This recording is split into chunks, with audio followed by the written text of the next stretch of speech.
Was a beautiful single mom, working hard to make ends meet.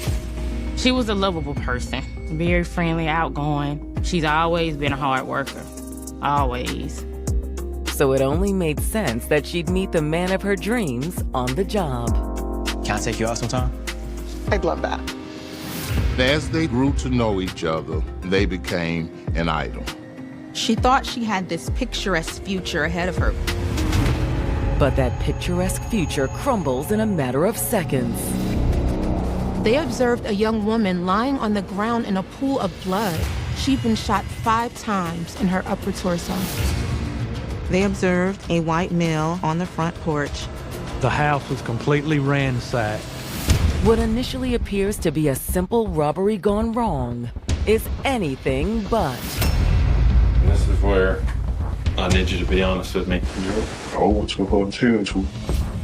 He was actually having an affair. I definitely felt like there was jealousy there. Hey, come listen to this. Both of them snakes. They trying to put it all on me. He told me he had killed someone. It is diabolical. Absolute malice, absolute deprivation. Yo, bro. Wanna hear a crazy story? She was definitely more than my best friend. She was more like my sister. No, stop.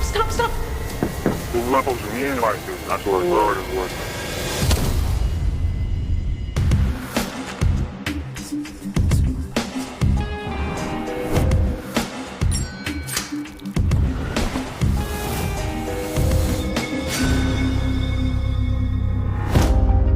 March 4th, 2015, Warrenton, Georgia.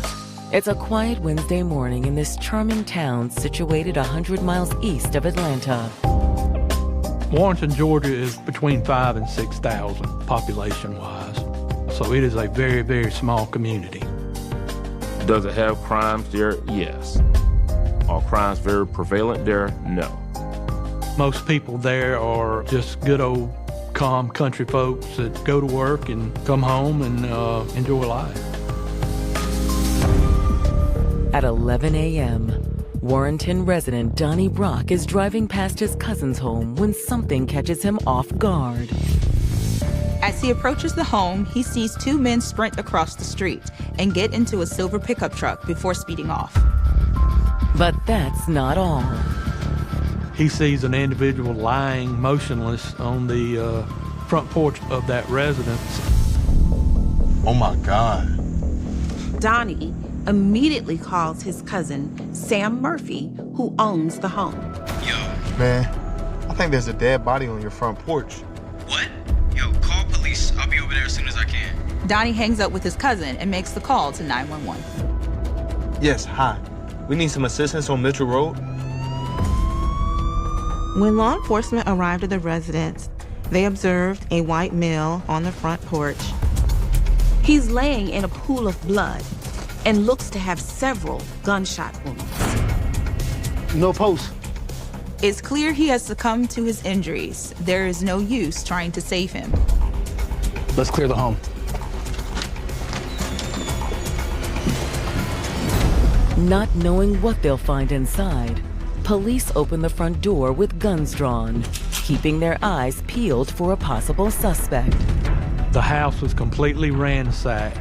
Items were completely turned upside down, drawers pulled out, stuff dumped on the floor.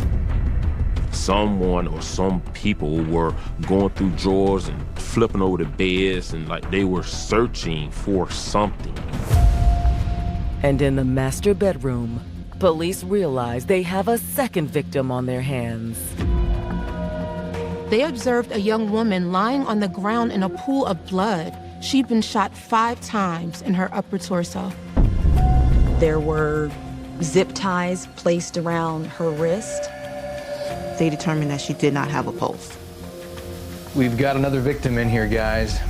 But who is she?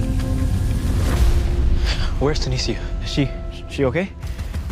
When the homeowner, Sam Murphy, arrives at the crime scene, investigators learn the female victim is his girlfriend, Tanisha Posley. He's completely distraught. He says she was the love of his life. 28-year-old Tanisha Posley was the full package. She was beautiful and stood out because of her looks, but she also had this incredibly warm personality. She was a lovable person, very friendly, outgoing, loved to do hair, loved kids, loved spending time with her nieces. She had a 9-year-old daughter that she had given birth to as a teenager, and that little girl was her whole world. She had her daughter in January of 2006, and she loved her daughter. They were very close.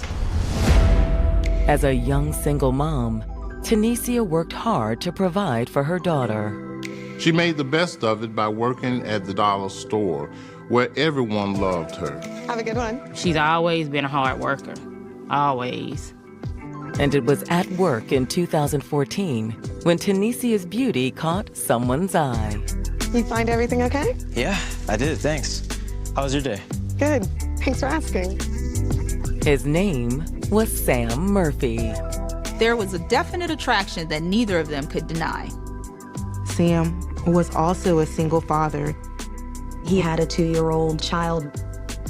And that stood out to her as someone who was responsible and loved their child. This may be a bit forward of me, but can I take you out sometime? I'd love that. As they talked and grew to know each other, that relationship ultimately became romantic, and they became an item. Tanisha saw Sam as someone who's established in life and could help provide for her and her daughter. He treated her right and treated her with respect. That's all that mattered to me. And she was happy. So when Sam asked her to move in with him at his home on the outskirts of Warrenton, Tanisha was ecstatic. She thought she had this picturesque future ahead of her with Sam.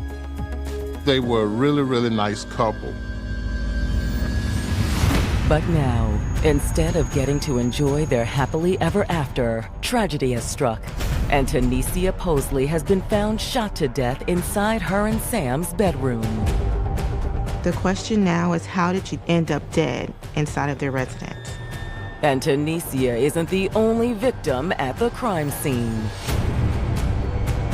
There's a man on the front porch who's also succumbed to several gunshot wounds. Police need to identify this second victim immediately. Everything seemed to be going right for 28-year-old Tanisha Posley after she fell for a man named Sam Murphy. She was happy. I mean, like in any other relationship, you have problems. But for the most part, she was happy. But now, Georgia police are at the couple's rural Warren County home, where Tanisha has been discovered bound and shot. Just before this, Sam's cousin spotted 2 mysterious individuals fleeing from the home in a silver pickup truck. Sam seems absolutely distraught about what happened to Tanisha. I can't believe what's happening, We're man. gonna give you some time to calm down, and we'll talk to you later. All right. Police eventually take him back to the station to give a statement. Meanwhile, homicide detectives work on identifying the second victim, a middle-aged man who has also suffered several gunshot wounds. Found it. Oh, good. There's an ID on him. The male victim is 47-year-old Barry Johnson. Barry Johnson was a construction worker and a beloved member of the neighboring community of Glasscock. Barry was my brother. He was 18 months younger than me. Barry was a very kind person. He would do anything for you. Yeah. He was gentle, goofy, kinda. He loved people. He's always there for people. He loved kids, and he was an inspiration to my children. There's really no words to describe losing a sibling, your best friend. Barry has been shot 8 times in the chest and shoulder. Whoever shot Barry caught him by surprise because in his hand he was still holding his cigarettes. Investigators believe Barry's killers fired the shots from inside the home. On the inside of the residence, you have these 9mm casings on the floor and the storm door. You could see where the gunfire had went through the glass, striking Johnson out on the porch. So we got gunfire originating from inside the residence going out. As law enforcement continued their investigation, they observed the entry point that would have been made during the robbery. These individuals ran up, threw a brick through the glass door at the back of the residence, shattered it, and that was their entry into the residence. Inside the home, investigators locate additional evidence that suggests a potential motive for the robbery.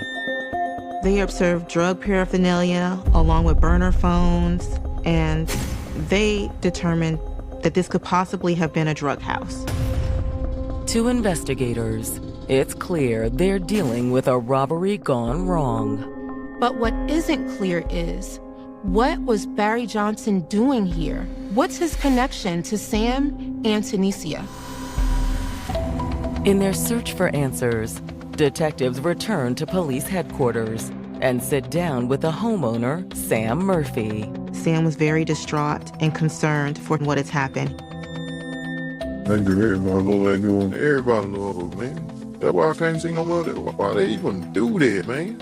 That's what we're trying to figure out. That was my lifeline. That girl was my lifeline. But tomorrow, everything. Financially, mentally, everything.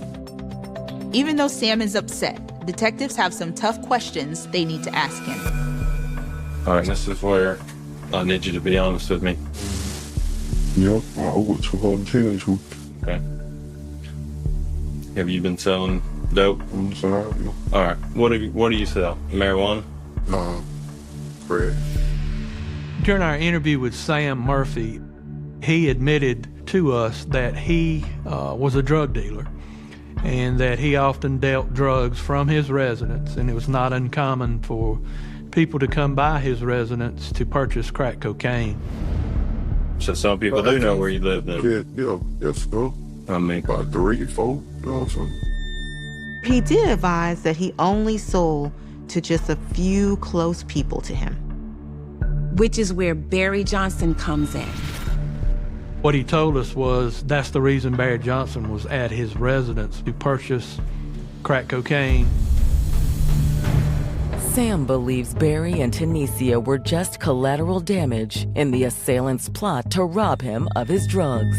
Sam did advise law enforcement that he felt that he was the intended target.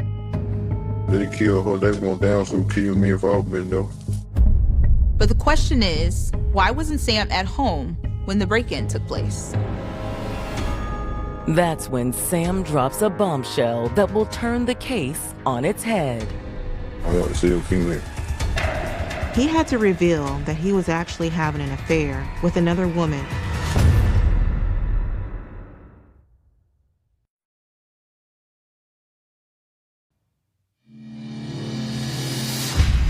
Investigators in Warren County, Georgia, are speaking with Sam Murphy about the robbery gone wrong that took the life of his girlfriend, Tanisha Posley, and another man named Barry Johnson. I started getting all these calls in Messenger, and people were saying, you know, is it true? Did Tanisha get killed? And I just remember just dropping my phone on the floor because I had no words. And I couldn't believe it because I just talked to her. It definitely left a void because she was definitely more than my best friend. She was more like my sister.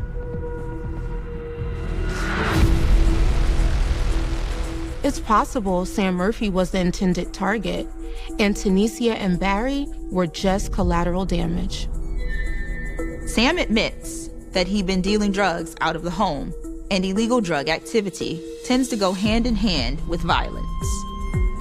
They killed her, they were going down, so kill me if I've been there. But why wasn't Sam at home when the burglary occurred? At this point in the interrogation, Sam reveals a very important piece of information. I want to see a female. He had to reveal that he was actually having an affair with another woman. What's the female's name? Germany. Franklin. Germanique is someone Sam actually dated before he met Tanisha. In fact, she previously lived with him at the same home where the robbery happened. He admitted that they had recently reconnected and started having an affair behind Tanisia's back.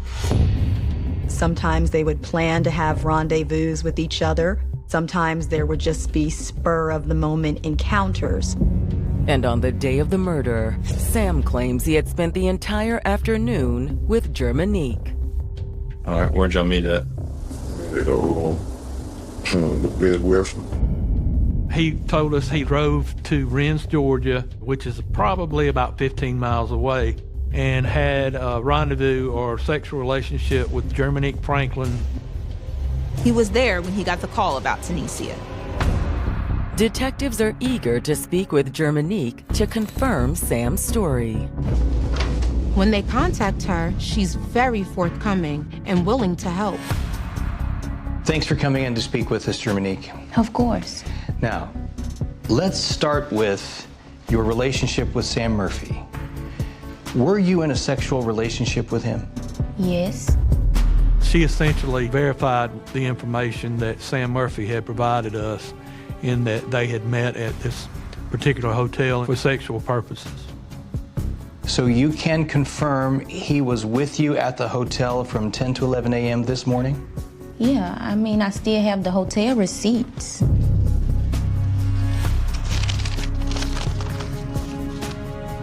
They're essentially able to confirm that Sam and Germanique were indeed at the hotel when the murders took place. In their eyes, these two people are innocent. For investigators, the key to solving this case is tracking down the two mystery men Donnie Brock saw fleeing from the crime scene that day. But police aren't getting any closer to locating them. Every lead that they had, every follow-up that they did, led to a dead end. The case wasn't going anywhere at that point. Days turned into weeks, weeks turned into months. The case had gone cold. And after 6 months, nearly everyone has given up hope that justice will ever be served for Tanisha and Barry. It was hard because the entire family and people that knew her, we were hurt. It was like I was in a nightmare, still in disbelief the whole time because you don't have closure. You don't know who it is yet. You don't know why they done it. You don't know anything. It was just a whole bunch of stuff. Nobody had any real answers. But on September 30th, detectives finally catch a break in the case. I received a call from a defense attorney telling me that an individual by the name of Reggie Hines, who was incarcerated at the McDuffie County Jail in Thompson, Georgia, had information on the double homicide that occurred on Mitchell Road. We'll be right there. Thanks. We gotta go. Of course, I immediately traveled to the jail and I met with Reggie Hines. What you doing? All right, you making it all right? What? Inmate Hines informed the officers that he was bunkmates with an individual by the name of Eric Snyder. Y'all were in the same cell block, is that right? Same block? Reggie says a few days ago, Eric revealed some surprising information to him. Yo, bro, you want to hear a crazy story? According to Reggie, Eric told him that he was involved in the double homicide that took place on Mitchell Road.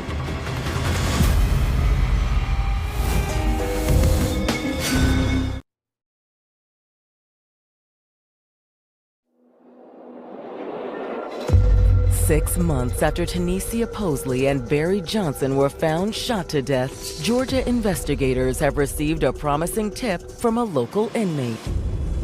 Reggie Hines told me that he had spoken with another inmate named Eric Snyder, who told him about the homicides in Warren County. Y'all were in the same cell block, is that right? Same block? Yes. And according to Reggie, Eric also named his co-conspirator. That was me and my friend Donovan. Eric had told him in confidence that he and Donovan Fitz were the perpetrators of the double homicide. Man, what happened? So it was just supposed to be a robbery. This guy already had drugs in the warranty. They're going to do this right way. But they weren't expecting Tunisia to be there. Oh my God. Oh, no, come here. They subdued Miss Posley and tied her up. Then the two men proceeded to turn the place upside down, taking anything valuable they could find, including $8,000 in cash and drugs. Something happened where Fitzgerald's name, which is Donovan, that filled the girlfriend. Yo, Donovan, did you check the bathroom yet, bro? Yo, what the hell, man? And Donovan snapped. We called her real name and found her. Donovan was scared that she may be able to identify him later on, since she knows his real name, so he didn't want to risk letting her live. So he snapped and then he shot the girl. No, stop, please. You don't have to do this. Well, who shot the girl? Donovan. With one murder already on their hands, the thieves were ready to leave. But that's when they heard a knock at the front door.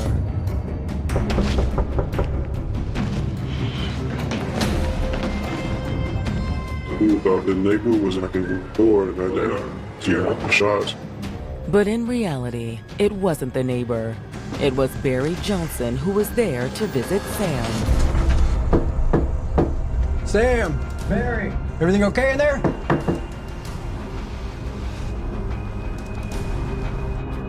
He opened the door and been shot. Empty gun. The investigators' suspicions are certainly piqued by what they're learning, but they'll need more than a jailhouse tip to make any sort of moves on Donovan and Eric. Good luck to you, man. And I appreciate what you told me. Neither of the men have a silver pickup truck registered to them, but that's the type of car witnesses saw fleeing from the crime scene. So there still seemed to be a big puzzle piece missing in this investigation. Can Eric Snyder help fill in the missing piece? After speaking with Reggie Hines, detectives sit down with Eric Snyder. He's currently incarcerated for a separate robbery that took place a few days after the double homicide. I interviewed Eric Snyder at the McDuffie County Jail and explained to him that we knew he was involved in a double homicide that occurred on Mitchell Road in Warren County, Georgia.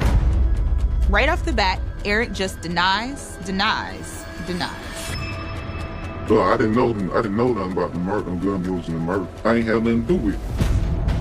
According to him, he's never been anywhere near the house on Mitchell Road and never said anything to Reggie Hines about participating in the homicides.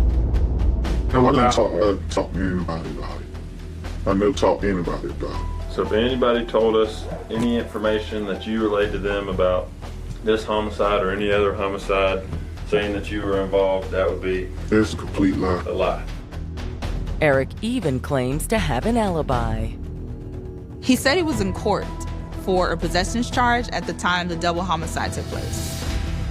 I had court that day in Richmond County. And I think I had to be at 8:30. I don't believe it starts about 9. After I got out of court, we went straight to my house. I think we got there probably about 12:31.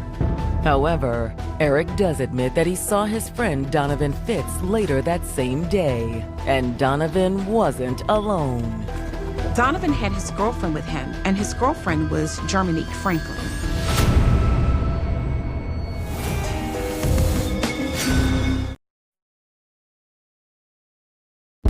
In September of 2015, Georgia investigators are speaking with murder suspect Eric Snyder.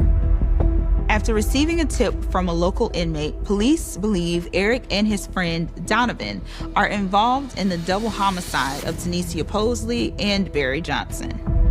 But Eric insists he's innocent. It's a complete lie.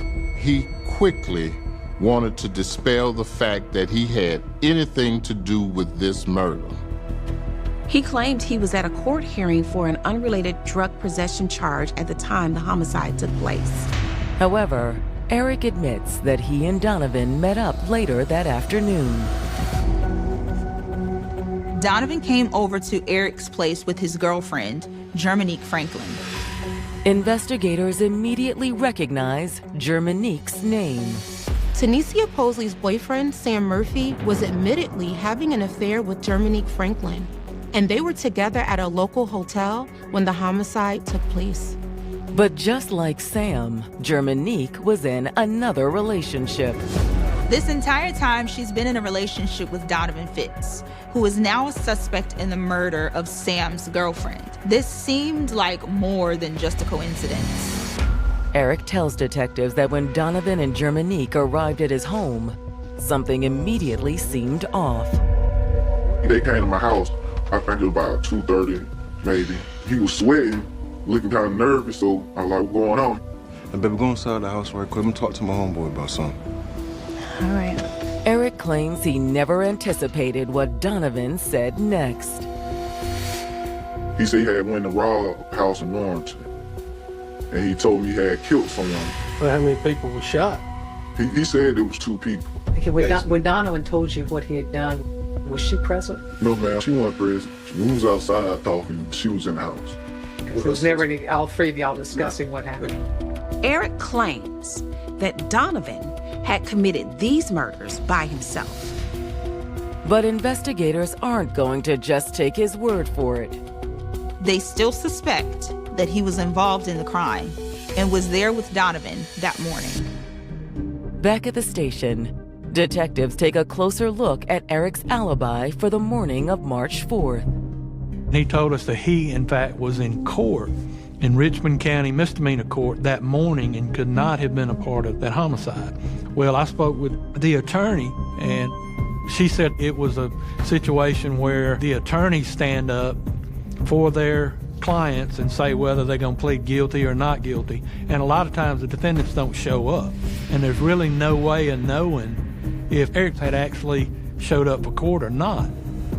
Eric's alibi was not as ironclad as he claimed it to be. Investigators still had a lot of work to do in unraveling what really happened here. With Eric already behind bars on the unrelated crime, investigators move in on Donovan Fitz next. Donovan Fitz was working at a construction site, and we had information that he was going to be at work that day. We came in, we saw him get out the vehicle, and we jumped out and we took him into custody. Even back at police headquarters, Donovan refuses to cooperate with authorities. He was very argumentative. He did not want any part of saying anything. I have nothing to say to you.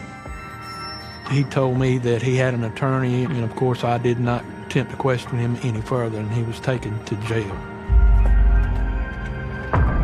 But there's one more person investigators want to speak with: Germanique Franklin. Now that they know she was in a relationship with one of the suspects in the double homicide, they bring her in for a second interview. So we've learned some new information since the last time we spoke with you. Okay. Your boyfriend, Donovan Fitz, has been implicated as one of the men involved in the double homicide. What? Did you know he was involved? No, of course not. She claimed she had no involvement or any knowledge of what had occurred on Mitchell Road. She completely denied being involved in the homicide. Hitting a dead end with Germanique and Donovan, investigators decide to execute a search warrant on their shared home. They were looking for any sort of concrete physical evidence that could tie the couple to the double homicide. And eventually, they find just what they're looking for. Police locate several 9mm shell casings inside the home. These casings were from the same type of gun that killed Tanisha Posley and Barry Johnson. And when detectives get their hands on the couple's phone records, they uncover more evidence against them. Investigators obtained phone records showing that Donovan called Germanique 6 times during the break-in. They were in constant communication while the robbery and subsequent homicide was going on. Even without a confession, investigators are starting to paint a clear picture of what happened the morning of March 4th. They believe the trio wanted to commit a robbery for some quick cash. Knowing that her ex, Sam Murphy, dealt drugs and kept a lot of cash in the home, Germanique offered him up as the perfect target. She lured him to the hotel for sex while Donovan and Eric broke into the home. And Tanisha and Barry were collateral damage. No, stop, please, you don't have to do it! Investigators charge Eric Snyder, Donovan Fitz, and Germanique Franklin with felony murder. In Georgia, if you aid or abet in a crime, you can be charged with that crime. Now, it's clear that the female defendant was not in the house when the murders occurred, but what is very obvious is that she set these murders up. So that's why she was charged. However, the circumstantial nature of this case will make for a challenging trial. It can be really difficult when you don't have that smoking gun sometimes, because especially in this day and age, a jury really wants to be 130% sure. They want the DNA, and we didn't have that. They had 3 individuals in custody, all telling conflicting stories against each other. So it was clearly a case that relied on one co-defendant telling on another. But on March 6, 2017, as investigators prepare for trial, they get the break they've been looking for to solidify their case. Hey, come listen to this. They had the conversations made through the jailhouse of Donovan speaking to his sister. Hello? What's up, sister? You asleep? I think they made a call. In cell phone calls that Fitz had made while he was in jail talking to his sister, he admitted being part of the double homicide. It wasn't supposed to end like this. It wasn't, man. I swear to God it wasn't.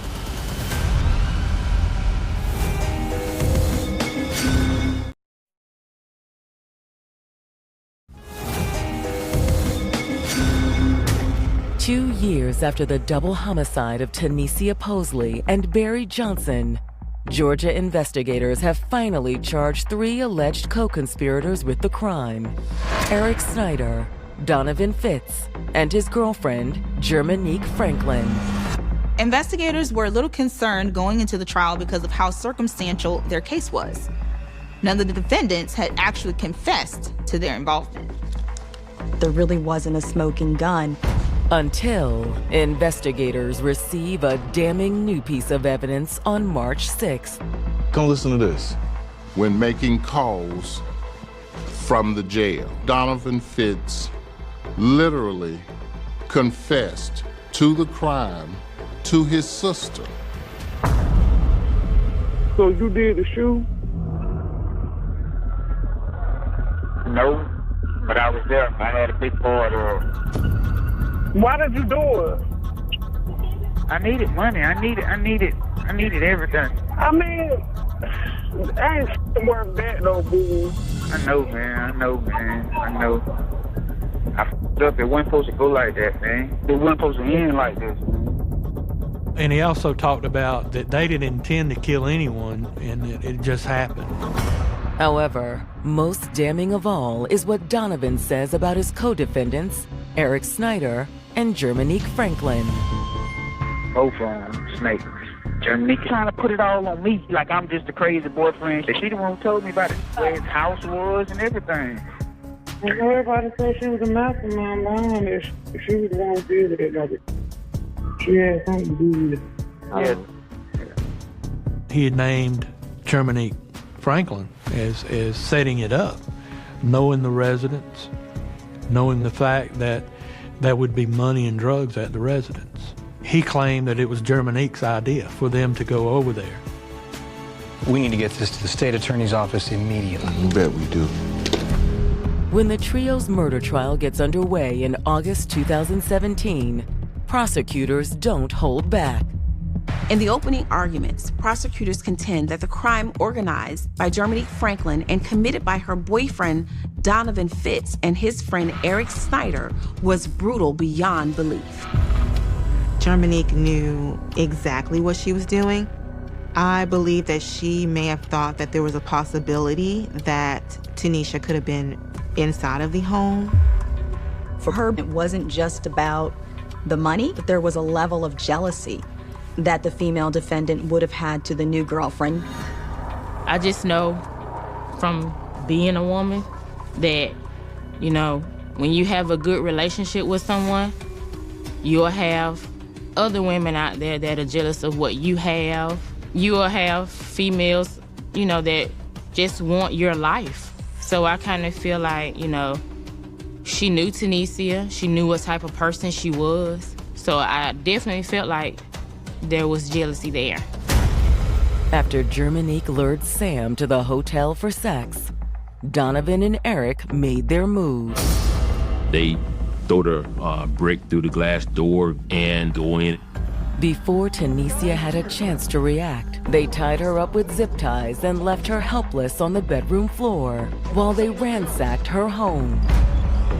The male defendants attempt to steal money, drugs, anything that they could find. But just as they were finishing up, they made a grave mistake. Yo, Donovan, did you check the bathroom, bro? Yo, man, what the hell, man? What? Donovan's real name had been used. And because of that, Donovan believed that he could not leave her alive. No, stop, please, you don't have to do this! She was shot 5 times. However, before the killers could make their escape, another witness showed up, Barry Johnson. Sam! He came to the house, perhaps to buy narcotics or to visit. He had no idea probably what was going on in the home, just really an innocent bystander. Barry was shot 8 times. After Barry was dead, the assailants collected a few more items from the home before fleeing in the silver pickup truck. They fled in a vehicle that they borrowed from a friend and never looked back. When the prosecution rests, they feel confident in their case. But the defense throws them a curveball no one sees coming. They decide to zero in on Eric Snyder's alibi, that he was in court for drug possession charges on the morning of the homicide. The defense subpoenas Eric's previous attorney to testify as to whether or not Eric was really in court when he said he was. She couldn't testify that he had been in court the day of the murders, but she was able to testify that she did not have in her notes that he wasn't there. To prosecutors, the alibi is flimsy either way. Court is not all day, and I think that still gave him the opportunity to commit the murders. However, the defense's strategy raises enough doubt in the minds of jurors. In a strange twist, Eric was found not guilty because his alibi of being in court could not be broken. However, the jury isn't as forgiving towards the other 2 defendants. The jury was able to find Donovan and Germanique guilty. They were both convicted of felony murder and sentenced to life in prison. After waiting over 2 years to see justice served, the victims' loved ones are disappointed that only 2 individuals are charged for a crime they believe was carried out by 3 co-conspirators. To doing something and then they're still out on the streets while he's not. He's gone. So I don't understand. I still to today don't understand how anybody could set up and do anything. It's just something that you have to learn to cope with and deal with as time passes, but it never gets easier. That's all you can do is take it day by day. But it does make it easier knowing that at least 2 of them are in prison. They will never, ever, ever get out. This is just a case that was an absolute tragedy. It takes absolute malice, absolute deprivation of life, and just a cold heart to shoot 2 people over drugs, over money, and over jealousy. When Tanisha Posley started dating Sam Murphy, she never could have expected that he'd start an affair that would end in her death. The summer air over Fort Wayne, Indiana, carried the ordinary sounds of a quiet Midwestern neighborhood. Children rode bicycles through tree-lined streets. Lawns had just been cut. Families prepared for another weekend that promised nothing more dramatic than backyard barbecues and church on Sunday morning. No one could have imagined that within hours, one of the state's most haunting criminal investigations would begin, leaving an entire generation with a question that would remain unanswered for nearly 4 decades. Cold cases often begin with silence rather than violence. They begin with an ordinary day that suddenly refuses to end normally. On the morning of April 1st, 1988, 8-year-old April Marie Tinsley left her family's apartment to visit friends who lived only a short distance away. It was the kind of trip countless children made without fear. The neighborhood was familiar. The distance was short. Nothing suggested danger waited just beyond the next corner. She never returned home. At first, there was confusion rather than panic. Children sometimes lost track of time while playing. Parents checked with neighbors. Friends were asked whether they had seen her. Minutes stretched into an hour. An hour became several. As daylight faded, uncertainty transformed into dread. Calls were made to police. Officers arrived expecting what many missing child investigations initially become: a misunderstanding, a runaway, or a child hiding somewhere nearby. Instead, they encountered the beginning of one of Indiana's most disturbing criminal investigations. Patrol officers searched nearby streets, vacant lots, drainage ditches, parks, and wooded areas. Volunteers from the community quickly joined them. Flashlights pierced the darkness. Search teams called April's name repeatedly into the cold spring evening. Family members clung desperately to hope, believing that every passing minute increased the chance that she would answer. She never did. By sunrise, the search had expanded dramatically. Bloodhounds were deployed. Helicopters flew overhead. Officers knocked on doors throughout Fort Wayne, asking residents whether they had seen a little girl with brown hair wearing the clothes April had last been seen in. Local television stations interrupted regular programming with urgent bulletins. Newspapers prepared front-page stories describing a missing 8-year-old whose disappearance had already begun unsettling the city. Parents across Allen County reacted immediately. Children who had once played freely outdoors were called inside before sunset. School officials discussed additional safety precautions.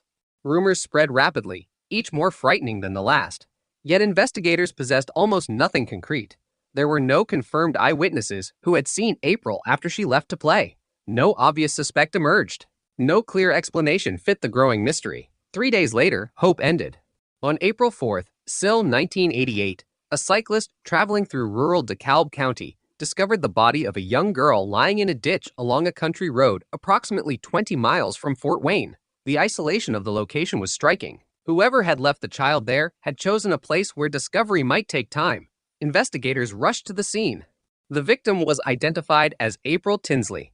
The confirmation devastated not only her family, but communities throughout northeastern Indiana that had followed every development with desperate optimism. The crime scene revealed evidence that immediately transformed the investigation into one of extraordinary complexity. Investigators documented every visible detail with painstaking care. Forensic specialists collected physical evidence according to the best scientific standards available in 1988. Detectives understood they were dealing with a homicide, unlike anything most had encountered during their careers. They knew every overlooked detail could become critical later.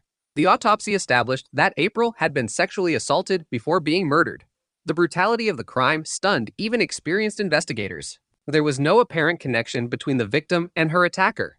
No immediate motive beyond predatory violence became evident. Detectives began constructing timelines, interviewing neighbors, examining traffic patterns, and reviewing reports involving suspicious individuals seen anywhere near the neighborhood. Hundreds of interviews quickly became thousands. Every registered sex offender known to local authorities was scrutinized. Individuals with histories of violence were questioned repeatedly. Polygraph examinations were administered where legally appropriate. Leads flooded into the investigation from frightened citizens convinced they had seen suspicious vehicles or unfamiliar men. Most tips collapsed almost immediately under investigation. Others consumed valuable weeks before ending in disappointment. Still, detectives refused to slow their efforts. Public fear intensified when investigators disclosed another disturbing discovery. During the weeks following April's murder, handwritten notes began appearing in the Fort Wayne area. Some were reportedly left near locations where children might encounter them. The messages referenced April by name and contained deeply disturbing language suggesting knowledge of the crime. Whether the author intended to terrorize investigators, torment the victim's family, or boast privately about escaping justice, the psychological effect on the community was immediate and profound. Parents inspected playgrounds before allowing children to play. Schools warned students never to touch strange papers or approach unfamiliar adults. Every unexplained object suddenly seemed threatening. Every unfamiliar face became a possible suspect. Detectives examined the letters carefully. Handwriting experts analyzed every stroke. Linguistic specialists considered whether the wording revealed clues about the author's education, age, or personality. Fingerprints were sought wherever possible. The envelopes, paper, and ink were studied using forensic methods available at the time. Investigators understood the possibility that the letters had indeed been written by the killer, but proving that connection required evidence they simply did not possess. Meanwhile, the investigation expanded beyond Indiana. Federal authorities assisted local law enforcement because the possibility existed that a traveling offender had committed the crime before leaving the state. Information circulated through national law enforcement databases. The detectives compared April's murder with unsolved child abductions elsewhere in the United States, searching for similar patterns involving victim selection, disposal locations, or post-crime communications. Similarities appeared occasionally, but none proved definitive. Every promising comparison ultimately dissolved under closer examination. Behind every investigative meeting lay an uncomfortable truth. Modern forensic science had not yet reached the capabilities investigators desperately needed. DNA profiling was still developing. Techniques that would later revolutionize criminal investigations either did not exist or remained unavailable for routine casework. The detectives preserved biological evidence carefully, believing future technology might someday reveal answers hidden beyond the reach of 1988 science. That decision, seemingly routine at the time, would become one of the investigation's most significant acts of foresight. Yet no one could have predicted how long that future would take to arrive. Months passed. The initial flood of leads diminished. Detectives revisited witnesses repeatedly, hoping fading memories might suddenly reveal forgotten details. Composite sketches were circulated. Public appeals continued. Reward money increased. The case remained active, but momentum became increasingly difficult to sustain. Every investigator understood a painful reality familiar to homicide units everywhere. As time passes, memories weaken. Witnesses relocate. Physical evidence degrades. Opportunities disappear. Cold cases rarely become cold because detectives stop caring. They become cold because time itself becomes another obstacle. For April's family, each birthday became another reminder of what had been stolen. Every holiday carried the weight of absence. Community memorials honored the little girl whose smile had become known throughout Indiana through countless newspaper photographs and television broadcasts. Yet remembrance alone could not identify the man responsible.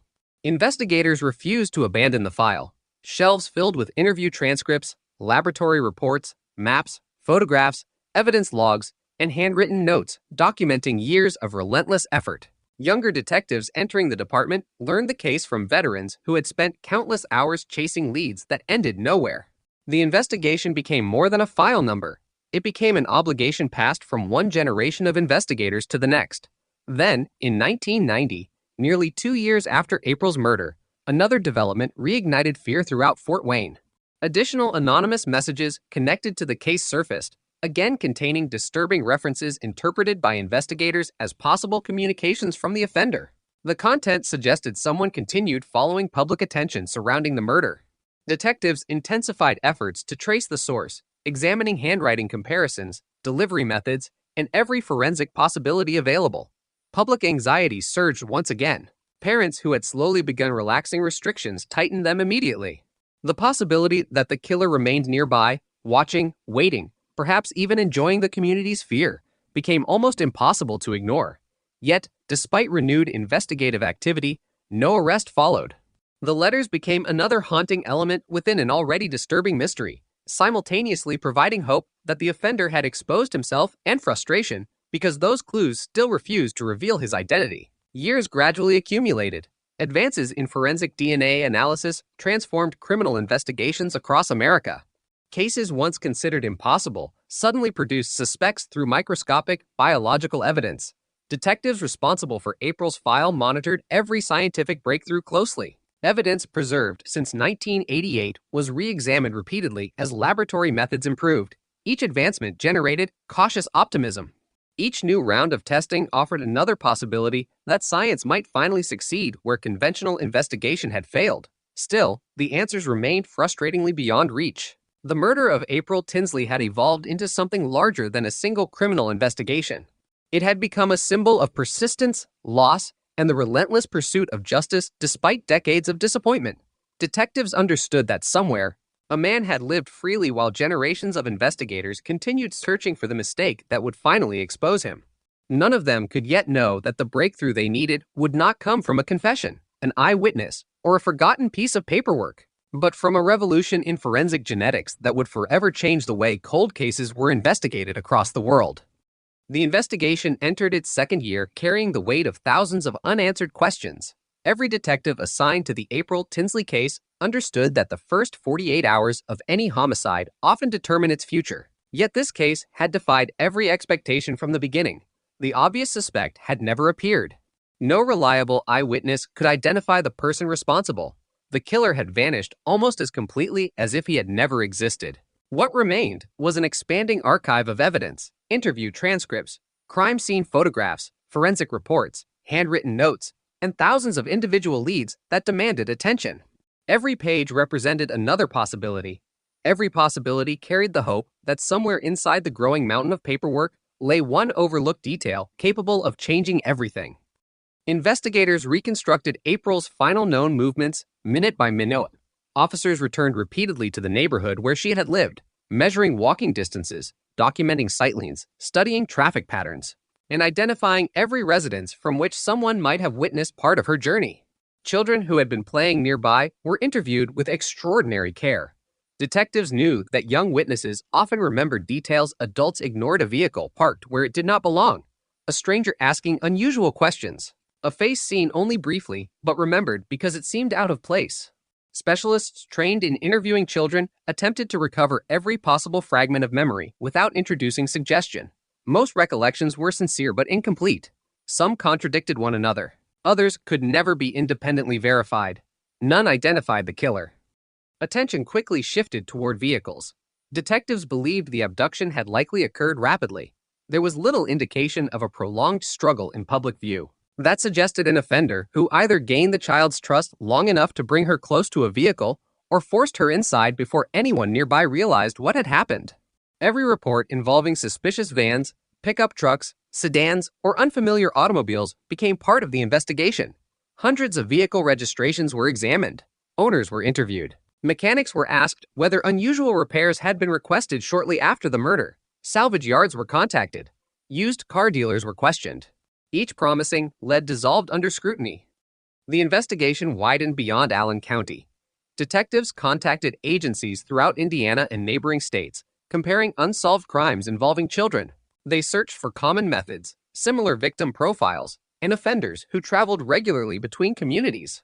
At the time, law enforcement cooperation depended heavily upon telephone calls, mailed reports, and personal relationships between investigators. National computerized databases existed but lacked the speed and interconnected capabilities that investigators take for granted today. Detectives often spent days waiting for files to arrive from another jurisdiction, only to discover that the comparison produced no meaningful connection. Meanwhile, forensic scientists continued examining every piece of physical evidence collected during the original investigation. Hair fibers were compared under microscopes. Soil samples from the rural recovery site were analyzed. Trace evidence recovered from clothing underwent repeated examination. Fingerprint specialists reviewed impressions collected from relevant locations. Laboratory personnel followed the highest standards available during the late 1980s, but scientific limitations remained unavoidable. Some evidence simply could not answer the questions investigators desperately wanted answered. Biological material existed, But forensic DNA profiling remained in its early stages and was far from the comprehensive investigative tool it would later become. Public attention refused to fade. Newspapers published anniversary stories reminding readers that a killer remained unidentified. Local television stations revisited the investigation, interviewing detectives and community leaders who urged anyone with information to come forward. Reward offers increased. Anonymous tip lines remained active. Every new broadcast generated another wave of telephone calls. Some callers believed they recognized composite descriptions. Others accused neighbors, former co-workers, or distant relatives based on little more than instinct or rumor. Detectives documented every allegation carefully. Even improbable claims received attention because experience had taught investigators that extraordinary cases sometimes turned on information initially dismissed as insignificant. The emotional burden upon April's family never disappeared.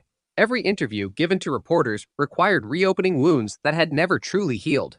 Every public appeal forced them to relive the unimaginable loss of an 8-year-old daughter whose life had ended before it had truly begun. Community members organized memorial events intended both to honor April and to maintain public awareness of the investigation. The message remained constant. Someone knew something. Someone had seen something. Somewhere, a detail existed that had not yet reached investigators. Then the anonymous communications transformed from disturbing curiosities into one of the investigation's defining mysteries. In 1990, a young girl riding her bicycle discovered a handwritten note attached to a sign near her home. The message was deeply unsettling. It claimed responsibility for April's murder and contained threatening language directed toward children. Investigators immediately secured the note as evidence. Handwriting experts compared it with previous anonymous writings connected to the case. Linguists examined vocabulary, spelling patterns, grammar, punctuation, and sentence structure, hoping the author's habits might reveal educational background, occupation, age, or regional influences. Every letter, every pen stroke, every indentation became important. The note frightened parents across northeastern Indiana. Schools issued additional safety reminders. Children were instructed never to approach strangers, never to accept rides, and immediately to report suspicious behavior.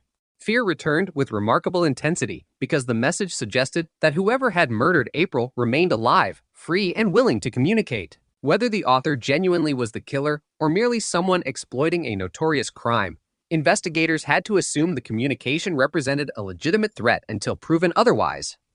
Detectives analyzed the paper itself. Manufacturers were contacted. Ink composition was examined where technology permitted. Fingerprints were sought. The physical characteristics of the note offered only limited assistance. It had been handled carefully enough that identifying evidence remained elusive.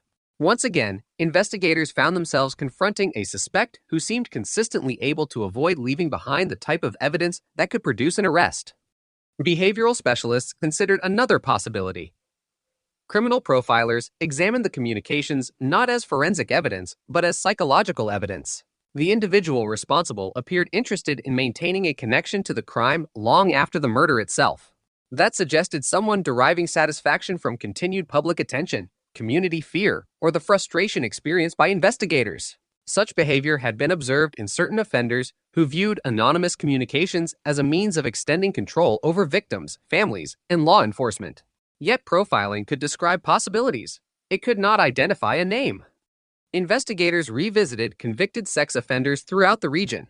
Some individuals underwent additional interviews years after the original homicide simply because new behavioral theories suggested different questions should be asked. Employment histories were reviewed. Residential records were examined. Travel patterns received renewed scrutiny. Detectives compared handwriting samples obtained legally from various individuals against the anonymous notes. Every comparison ended the same way. Insufficient evidence. No definitive match. Another led closed. The case slowly accumulated an almost mythic status inside Indiana law enforcement. Newly assigned detectives inherited boxes of reports from predecessors who had retired, transferred, or passed away. Veteran investigators warned younger officers never to underestimate the file simply because years had passed. Every cold case contained the possibility that one overlooked detail remained hidden within thousands of pages. Every interview transcript deserved another reading. Every photograph deserved another look. Experience repeatedly demonstrated that successful cold case investigations often resulted not from discovering entirely new evidence, but from recognizing the significance of evidence that had existed all along. Technology evolved steadily during the early 1990s. Computers became more common inside police departments. Databases improved. Information sharing gradually accelerated. Detectives responsible for April's case ensured that evidence remained preserved under conditions allowing future examination as scientific capabilities advanced. This decision reflected remarkable foresight.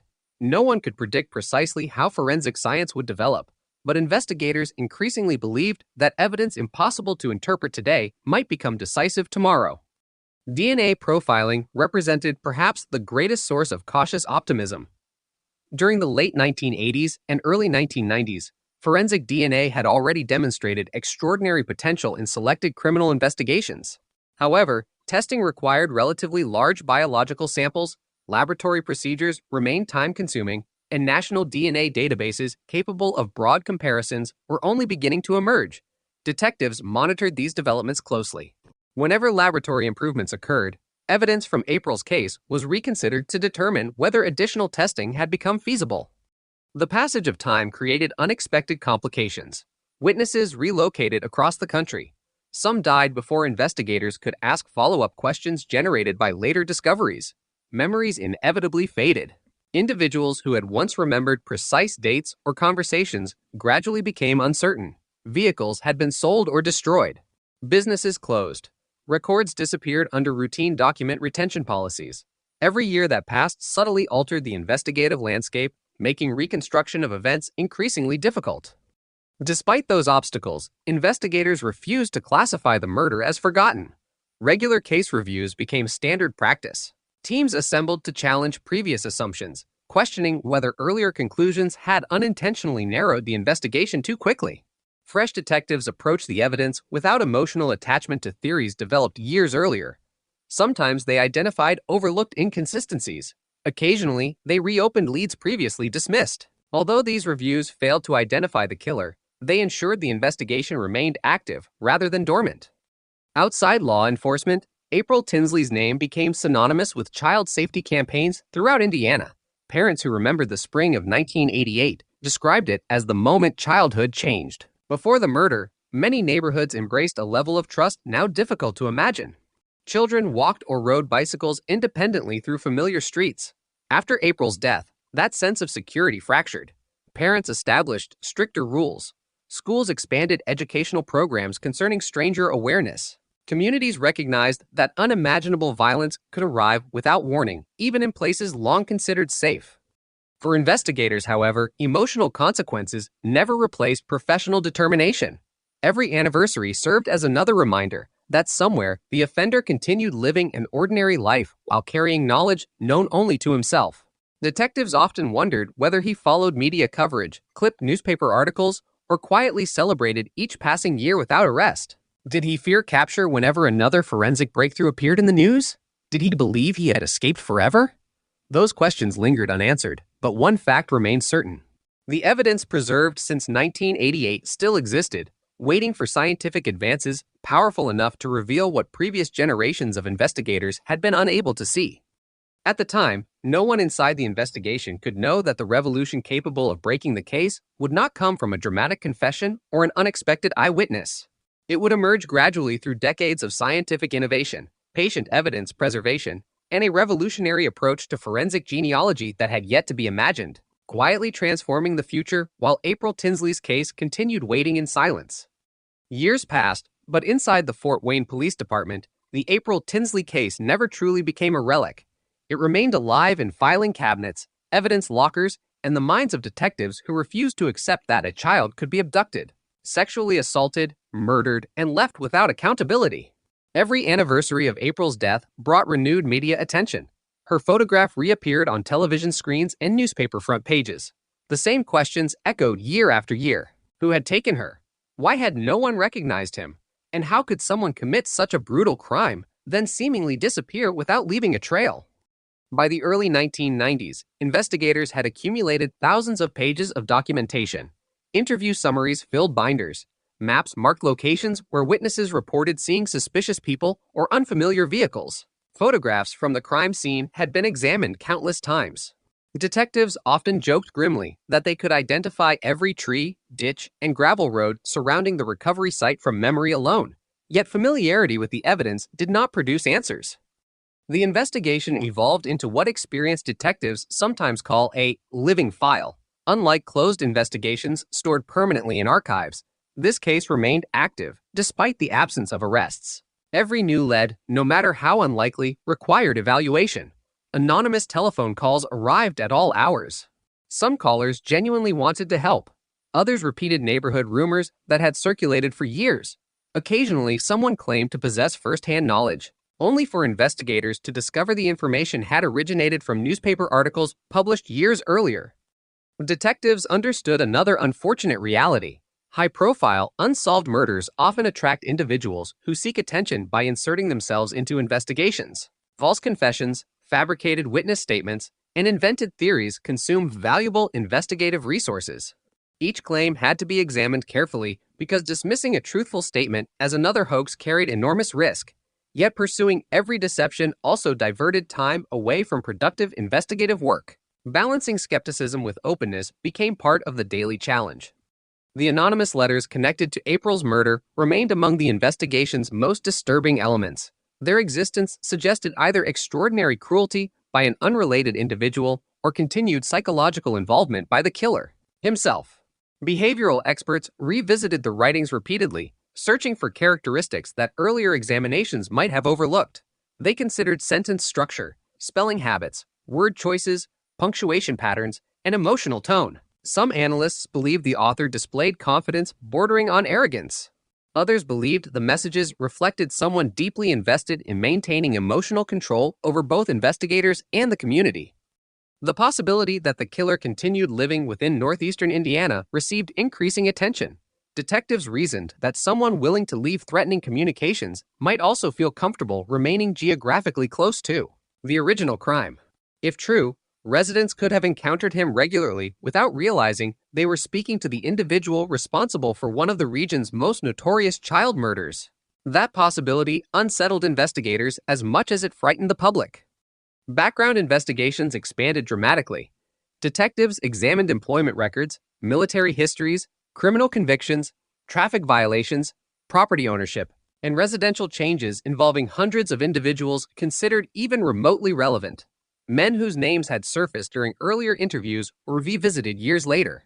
Sometimes investigators simply wanted updated handwriting samples. Sometimes they wished to compare old statements with newer information.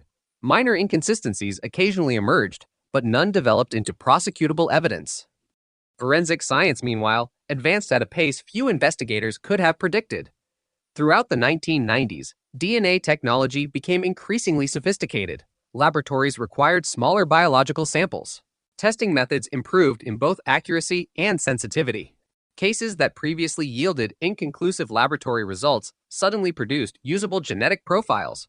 Across the United States, detectives watched long unsolved murders begin falling one after another as DNA evidence identified offenders who had escaped justice for decades. Naturally, attention returned to April Tinsley's case.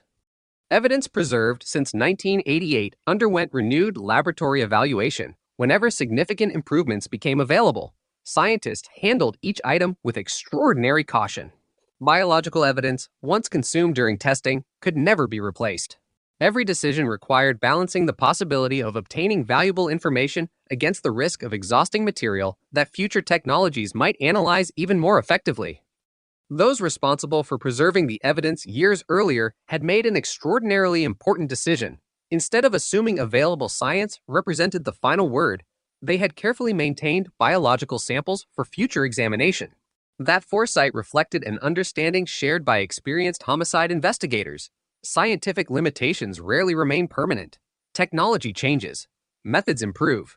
Evidence that appears silent today may someday speak clearly. Despite repeated testing, immediate success remained elusive. Investigators obtained genetic information believed to belong to the offender, but possessing a DNA profile and identifying the individual behind it were entirely different challenges during the 1990s. The Combined DNA Index System, commonly known as CODIS, gradually expanded across the United States, allowing law enforcement agencies to compare crime scene DNA with profiles collected from convicted offenders and certain arrestees according to applicable laws. The April Tinsley profile entered available databases. Detectives waited. No match appeared. Weeks became months. Months became years. Each time databases expanded with additional offender profiles, investigators submitted fresh comparison requests. Again, nothing. The absence of a match created two troubling possibilities. Either the killer had never been required to submit DNA under existing laws, or his DNA simply had not yet entered any searchable database. Both scenarios meant the investigation remained dependent upon traditional detective work despite possessing the offender's genetic fingerprint. For many investigators, this became one of the case's greatest frustrations. They knew the killer had left biological evidence. They knew science had successfully isolated a usable DNA profile. They knew that profile belonged to the murderer. Yet they had no name. It was like possessing a fingerprint without any fingerprints to compare against. Throughout the late 1990s and early 2000s, cold case investigations increasingly embraced multidisciplinary review teams.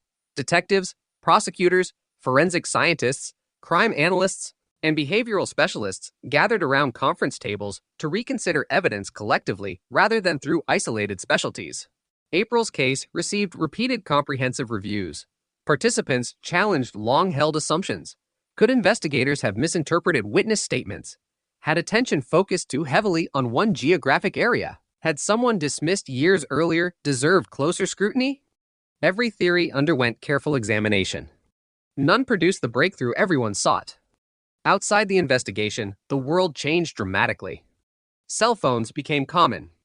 Digital records replaced paper files. Internet communication transformed how information spread. Surveillance cameras appeared in businesses, intersections, and neighborhoods. Investigators often reflected upon how differently the case might have unfolded had such technologies existed in 1988. Modern digital evidence routinely establishes timelines through mobile phone records, electronic payments, security footage, GPS data, and internet activity. None of those investigative tools existed during April's disappearance.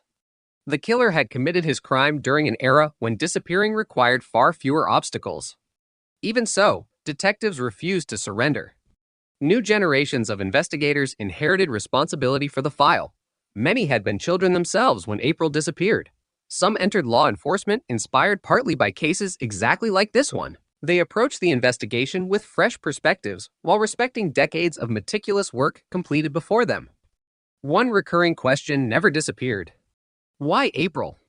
Detectives examined whether the victim had been specifically targeted or selected opportunistically. They reconstructed her daily routines, school schedules, friendships, neighborhood activities, and family life. Nothing suggested she possessed any connection to a future suspect. The evidence instead supported the deeply disturbing possibility that she encountered a sexual predator entirely by chance. That realization carried enormous implications. If the murder resulted from random victim selection, then identifying the offender through conventional investigative methods became vastly more difficult. There might be no personal relationship, no shared workplace, no family connection, no financial motive, and no obvious circle of acquaintances capable of pointing detectives toward the killer. Random predatory crimes often leave investigators almost entirely dependent upon physical evidence. Fortunately, physical evidence still existed. By the early 2000s, forensic laboratories revisited preserved biological material once again using increasingly advanced DNA techniques. Scientists refined genetic profiles, confirmed earlier findings, and ensured evidence integrity remained uncompromised. Every successful laboratory improvement reinforced one conclusion: the biological evidence remained suitable for future analysis. That fact alone kept hope alive. Meanwhile, entirely new investigative concepts began emerging elsewhere in criminal justice. Researchers explored familial DNA searching. Scientists discussed broader genetic databases.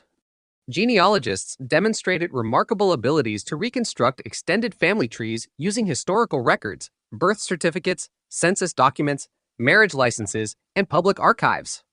Initially, few homicide detectives imagined these developments would someday intersect. Genealogy belonged to historians and family researchers. The homicide investigations belonged to police. The disciplines appeared unrelated. No one yet recognized they were slowly moving toward one another. Within forensic science conferences, conversations increasingly focused upon possibilities once considered unrealistic: Could distant relatives assist criminal investigations? Could unidentified DNA eventually reveal family connections rather than exact individual matches? Could historical records combine with genetics to identify someone who had never submitted DNA directly? These questions remained largely theoretical. There was no established investigative blueprint. No famous success story existed. Most detectives continued relying upon conventional database comparisons while preserving evidence for whatever future science might offer. Inside evidence storage facilities, April Tinsley's case waited patiently. The sealed envelopes, the laboratory reports, the biological samples, the photographs, the handwritten letters. Everything remained preserved. Nothing had been discarded. That careful preservation reflected decades of discipline exercised by investigators who refused to believe the file would remain unsolved forever. They could not know exactly how justice would eventually arrive, but they believed science had not spoken its final word. They were right. Somewhere beyond the walls of police departments and forensic laboratories, a quiet revolution was beginning inside the field of genetic genealogy. It was not designed to solve murders. It was intended to help ordinary people discover forgotten ancestors and distant cousins.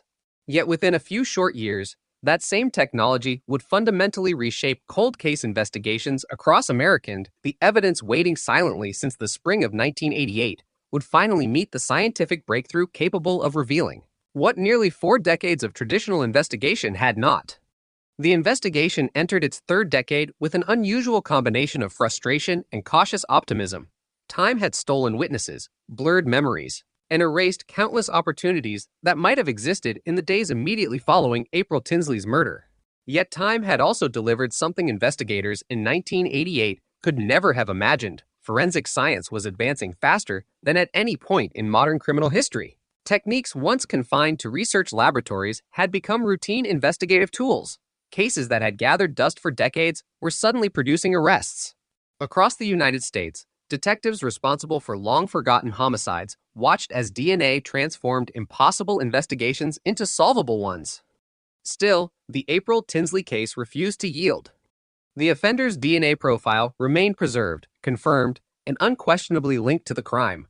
Detectives knew they possessed the genetic signature of the man responsible. The problem remained exactly the same as it had been for years. There was no matching identity. Each expansion of CODIS generated renewed anticipation. Laboratories uploaded thousands of additional offender profiles. Investigators requested new comparisons, hoping the killer had recently been convicted of another qualifying offense or that a previously unavailable profile had entered the system. Every comparison ended with the same result: no match. The absence of a database hit slowly changed investigators' thinking. If the offender had avoided detection for so many years, perhaps he had never been convicted of a crime requiring DNA collection. Perhaps he had committed no other known violent offense. Or perhaps he had managed to live an outwardly ordinary life while carrying the secret of one of Indiana's most notorious child murders. That possibility disturbed detectives more than almost anything else. They had interviewed countless offenders over the years. Many violent criminals left behind patterns: multiple arrests, escalating behavior, repeated contact with law enforcement. But some offenders did not fit familiar expectations. Some blended into communities, maintained employment, raised families, attended church, greeted neighbors politely, and quietly concealed crimes that no one around them could imagine. Could April's killer be one of those individuals? The question lingered during every case review. Cold case detectives approached the investigation with fresh eyes. They re-examined assumptions that earlier investigators had accepted simply because no better explanations existed at the time. Every witness interview received another reading. Every timeline was reconstructed. Geographic profiles were updated using modern analytical techniques. Crime analysts mapped locations connected to the investigation, searching for spatial relationships that earlier generations of detectives lacked the technology to identify. Computers accomplished in minutes what previously required weeks of manual comparison. Yet even sophisticated software produced no obvious suspect. The anonymous letters also returned to the center of attention. Advances in forensic document examination allowed specialists to revisit evidence that had already undergone numerous analyses. Imaging technology revealed microscopic characteristics invisible to earlier investigators. High-resolution digital enhancement examined pen pressure, writing rhythm, and subtle habits unique to individual authors. Behavioral experts reconsidered the content itself. The letters appeared deeply personal. The writer seemed invested not merely in frightening the public, but in maintaining psychological ownership of the crime. Investigators debated whether the communications reflected narcissism, compulsion, or deliberate manipulation. Some believed the offender derived satisfaction from watching law enforcement struggle. Others believed the letters represented an irresistible urge to revisit the murder emotionally. Whatever the motivation, one conclusion remained consistent. The communications suggested confidence. Confidence often develops when someone believes they cannot be identified. That confidence, detectives hoped, might eventually become the killer's greatest mistake. Meanwhile, entirely new forms of DNA analysis emerged. Scientists refined methods capable of recovering usable genetic information from increasingly small or degraded biological samples. Laboratories improved contamination controls. Statistical models became more precise. Genetic profiles grew more detailed than investigators in 1988 could ever have imagined. Every advancement prompted another review of April's evidence. Laboratory personnel handled the preserved biological material with extraordinary caution. Evidence from famous cold cases is irreplaceable. One careless mistake could destroy opportunities decades in the making. And testing proceeded methodically. Each result reinforced previous findings. The DNA profile remained strong, reliable, suitable for future comparison. Yet the central obstacle persisted. Science knew the killer genetically. It simply did not know his name. Around the same time, an entirely separate world was quietly undergoing its own revolution. Millions of ordinary people had begun exploring family history. Genealogy websites gained enormous popularity. Individuals submitted saliva samples hoping to discover distant relatives, trace ancestral origins, or construct family trees extending back centuries. What began primarily as a recreational interest rapidly generated enormous genetic databases containing information voluntarily contributed by private citizens. Initially, law enforcement paid relatively little attention. The databases existed for ancestry research, not criminal investigations. Privacy rules varied. Technology remained experimental. Few investigators imagined they would someday use genealogy to identify homicide suspects. Yet several visionary forensic scientists began asking an important question. If two strangers could discover they were distant cousins through shared DNA, could investigators potentially identify an unknown criminal using the same biological relationships? The concept sounded almost unbelievable. Instead of searching for the suspect directly, investigators might search for relatives. A second cousin. A third cousin. Perhaps someone sharing only a small percentage of DNA. From there, traditional genealogical research could potentially reconstruct enormous family trees, gradually narrowing possibilities until only one individual fit all available evidence. The theory demanded extraordinary patience. It also required impeccable science. One mistake could wrongly implicate innocent families. For several years, the idea remained largely experimental. Then, in unrelated investigations elsewhere in the United States, remarkable breakthroughs began attracting national attention. Cases that had resisted solution for decades suddenly collapsed under the combined power of forensic genetics and traditional detective work. Experienced investigators noticed immediately. Cold case conferences changed dramatically. Sessions once dominated by discussions of fingerprints, witness interviews, and crime scene reconstruction increasingly focused upon forensic genealogy. Detectives responsible for famous unsolved murders listened carefully. Could this approach work for their investigations? Would preserved DNA remain suitable? What legal procedures govern such searches? How should investigators verify conclusions independently? The April Tinsley case naturally entered those conversations. Its strengths were obvious. A high-quality offender DNA profile already existed. Evidence integrity had been carefully maintained. Traditional investigative avenues had largely been exhausted. If any investigation seemed appropriate for emerging forensic genealogy, this one certainly qualified. Still, detectives moved cautiously. Scientific breakthroughs often generate unrealistic expectations. Investigators understood the importance of confirming every result independently before making accusations. Genealogy could point investigators toward possibilities. It could not replace conventional police work. every potential suspect would still require corroborating evidence. Meanwhile, April's family continued living through another cycle of anniversaries. Nearly every year brought fresh media interviews. Journalists asked familiar questions. Did they still believe justice would come? How had decades without answers affected them? What message would they give investigators? The family's determination remained unwavering. They refused to allow April's memory to disappear. Community support never vanished either. Residents who had been children themselves during the original investigation now had children of their own. Many remembered parents warning them not to walk alone after April disappeared. The murder had permanently altered the community's sense of safety. It remained more than an unsolved homicide. It had become part of the region's collective memory. Inside the Fort Wayne Police Department, detectives responsible for cold cases increasingly believed they stood at the edge of something historic. Not because they possessed a suspect, not because a witness had finally come forward, but because science itself appeared ready to answer questions that previous generations had been unable even to ask. They reviewed every preserved item again. Evidence storage conditions were verified. Chain of custody records were confirmed. Laboratory documentation received meticulous examination. If forensic genealogy became available for this investigation, detectives wanted absolute confidence that every scientific step could withstand courtroom scrutiny. The preparation required patience.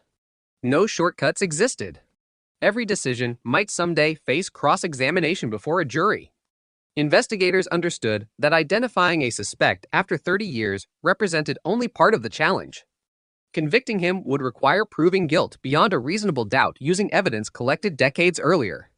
That demanded extraordinary precision. As discussions surrounding forensic genealogy accelerated nationally, detectives quietly prepared the April Tinsley investigation for technologies that scarcely existed when the crime occurred. No public announcements suggested dramatic progress. No headlines declared an imminent breakthrough. To outside observers, the case still appeared frozen in time. But beneath that appearance, momentum was building. Scientific disciplines once completely unrelated had begun converging. Forensic biology, genetic genealogy, digital record analysis, traditional detective work, historical documentation. Each field contributed one piece of a puzzle nearly 40 years old. The killer remained unaware. If he followed news reports, he likely saw another anniversary story. Another reminder that police still sought answers. Another appeal for witnesses. Nothing suggesting investigators were approaching the case from an entirely new direction. For decades, he had escaped because no one knew his identity. Soon, investigators would begin searching not for him directly, but for the biological echoes he unknowingly shared with generations of relatives who had never heard his name connected to April Tinsley's murder.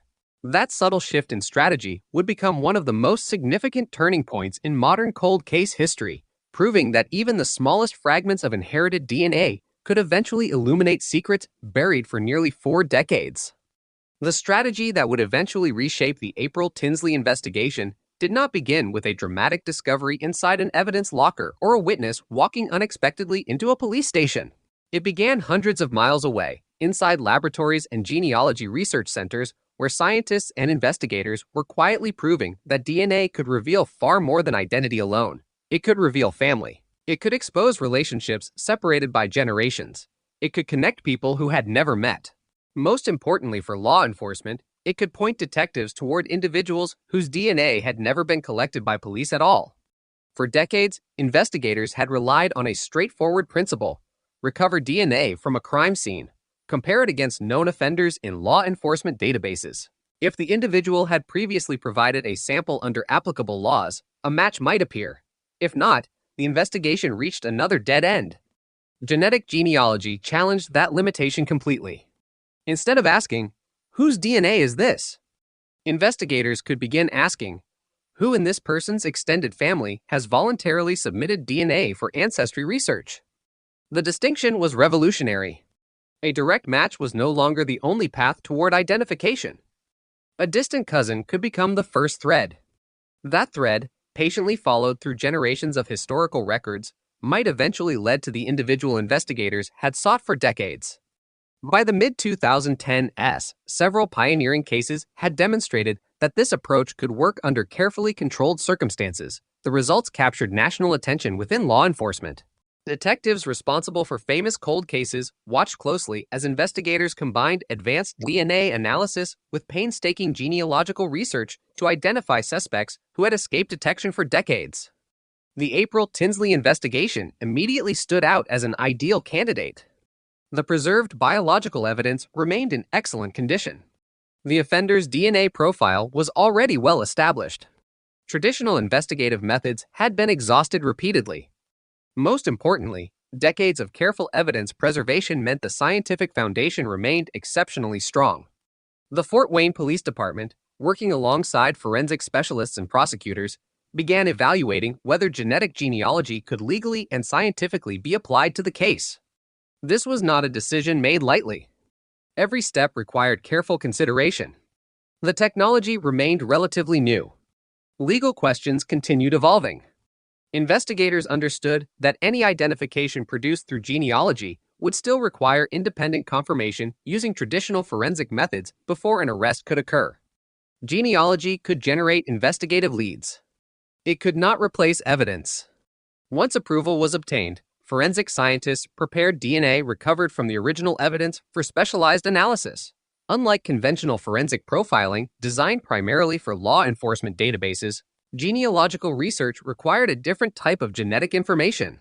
Laboratories extracted thousands of genetic markers capable of revealing distant biological relationships. The process demanded extraordinary precision. Contamination controls became even more rigorous. Quality assurance procedures were repeated. Independent verification confirmed that the genetic profile truly originated from the unknown offender connected to April's murder.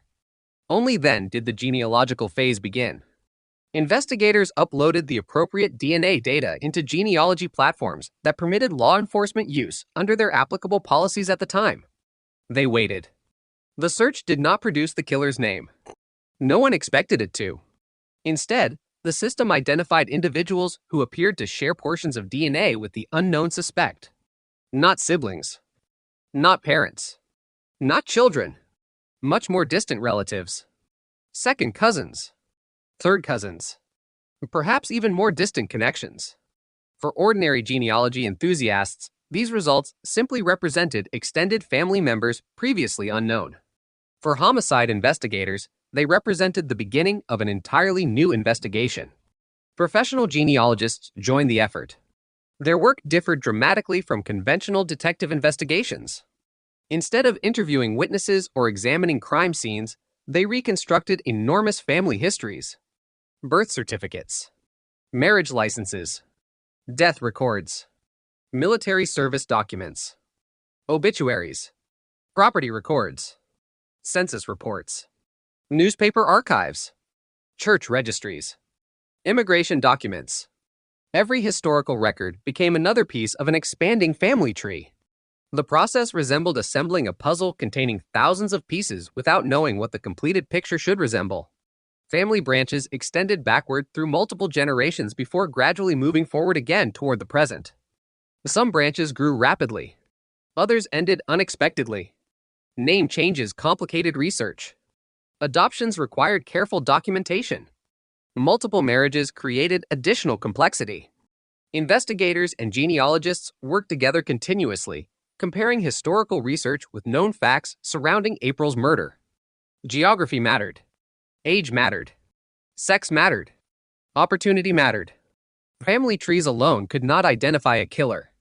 Traditional investigative reasoning remained essential. Gradually, the enormous web of possibilities began narrowing. Certain family lines could be eliminated because descendants lived nowhere near Indiana. Others disappeared because individuals were too young or too old in 1988. Some branches contained only women when investigators knew they sought a male offender. Little by little, thousands of possibilities became hundreds. Hundreds became dozens. Dozens became only a handful. This stage required extraordinary patience. Every conclusion demanded verification. Genealogical assumptions could never substitute for documented facts. Detectives confirmed residences, employment histories, educational records, military service, and travel patterns. Historical addresses became especially important. who lived within reasonable distance of Fort Wayne in 1988, who possessed the age and opportunity consistent with the crime, who fit the biological profile suggested by genealogical reconstruction. As investigators narrowed the field, one individual gradually attracted increasing attention. His name was John D. Miller. Born in 1957, Miller had lived in northeastern Indiana during the relevant period. His age fit the offender profile. His geographic history aligned with the investigation. Nothing immediately distinguished him publicly from countless other residents. To neighbors, co-workers, and acquaintances, he appeared to lead an ordinary life. He had worked steadily. He blended into the community. There had been no decades of public suspicion surrounding his name. No dramatic history placing him permanently on investigators' radar. For nearly 30 years, he had remained invisible. Yet experienced detectives understood an essential principle. Genealogy had not identified the killer. It had identified someone worthy of investigation. The distinction mattered enormously. Every investigative safeguard remained in place. No arrest warrant would be requested based solely upon genealogical analysis. Independent forensic confirmation remained absolutely necessary. Detectives quietly shifted into surveillance mode. The operation unfolded with remarkable secrecy. Very few people knew investigators had identified a possible suspect. Public disclosure risked compromising the investigation. If Miller learned he had become the focus of renewed attention, he might destroy evidence, flee, or alter his behavior. Investigators observed discreetly. His daily routines. His vehicle. His movements. Nothing dramatic occurred. He appeared to live an ordinary existence. Perhaps that normality itself disturbed detectives most. After nearly 30 years, the man potentially responsible for one of Indiana's most horrifying child murders appeared to have blended completely into everyday society. The next objective centered upon obtaining a DNA sample suitable for direct forensic comparison. Law enforcement understood precisely what they needed. They required biological material unquestionably originating from Miller without alerting him to the investigation. Fortunately, established investigative techniques provided lawful methods under appropriate legal circumstances. Detectives conducted surveillance while waiting for an opportunity. Every discarded item potentially containing biological material became important. A used drinking container, a tissue, a utensil, an item carrying saliva suitable for laboratory testing. Eventually, investigators recovered discarded items believed to contain Miller's DNA. The evidence immediately entered laboratory examination. Scientists approached the comparison with extraordinary care. This moment represented the culmination of decades of investigation. One mistake could jeopardize everything. Quality assurance procedures were repeated. Independent analysts verified results. Controls confirmed laboratory integrity. Then came the comparison investigators had awaited for nearly 30 years. The DNA recovered from the discarded items matched the offender profile developed from biological evidence collected during the April Tinsley investigation. The significance was enormous. For the first time since 1988, detectives possessed independent forensic evidence directly connecting a living individual to the crime. Years of uncertainty suddenly crystallized into a single identifiable suspect. Yet investigators remained methodical. Rather than rushing immediately toward arrest, they continued strengthening the evidentiary foundation. Additional surveillance followed. Prosecutors reviewed the developing case. Search warrant preparations began. Every procedural requirement received meticulous attention. Cold case prosecutions succeed not through speed, but through precision. Defense attorneys inevitably scrutinize investigations spanning decades. Detectives anticipated every challenge before it could arise. Meanwhile, Miller continued his ordinary routine, apparently unaware that forensic science had quietly dismantled the anonymity protecting him for nearly 3 decades. The biological evidence preserved so carefully in 1988 had finally spoken with unmistakable clarity. Not through coincidence. Not through confession. Not through luck. But through a scientific revolution unimaginable when April disappeared. For investigators who had devoted years and for some, entire careers to the case, the emotional weight proved difficult to describe. Retired detectives received unexpected telephone calls. Laboratory personnel who had handled evidence decades earlier learned that their painstaking preservation efforts had helped make the breakthrough possible. Families of investigators who had spent countless late nights reviewing reports finally understood why those old boxes had never been forgotten. The case that generations of detectives had inherited was no longer simply a cold case. It had become one of the most significant demonstrations of genetic genealogy in modern American criminal investigation. Yet one crucial step remained. The evidence pointed overwhelmingly toward John D. Miller. Now investigators needed to confront the man himself and determine whether nearly 30 years of silence would finally end inside an interview room where science, persistence, and history were about to collide in one of the most anticipated moments of the entire investigation. For nearly 30 years, the investigation into the murder of April Tinsley had been defined by unanswered questions. Detectives came and went. Forensic technology evolved beyond anything imagined in 1988. The evidence endured. Now, for the first time, investigators believed they knew exactly who they were looking for. The case had reached its most critical stage not because justice had already been achieved, but because every decision from this point forward had to withstand the scrutiny of a courtroom. One procedural mistake could jeopardize decades of work. Every step had to be deliberate. Every piece of evidence had to be independently verified.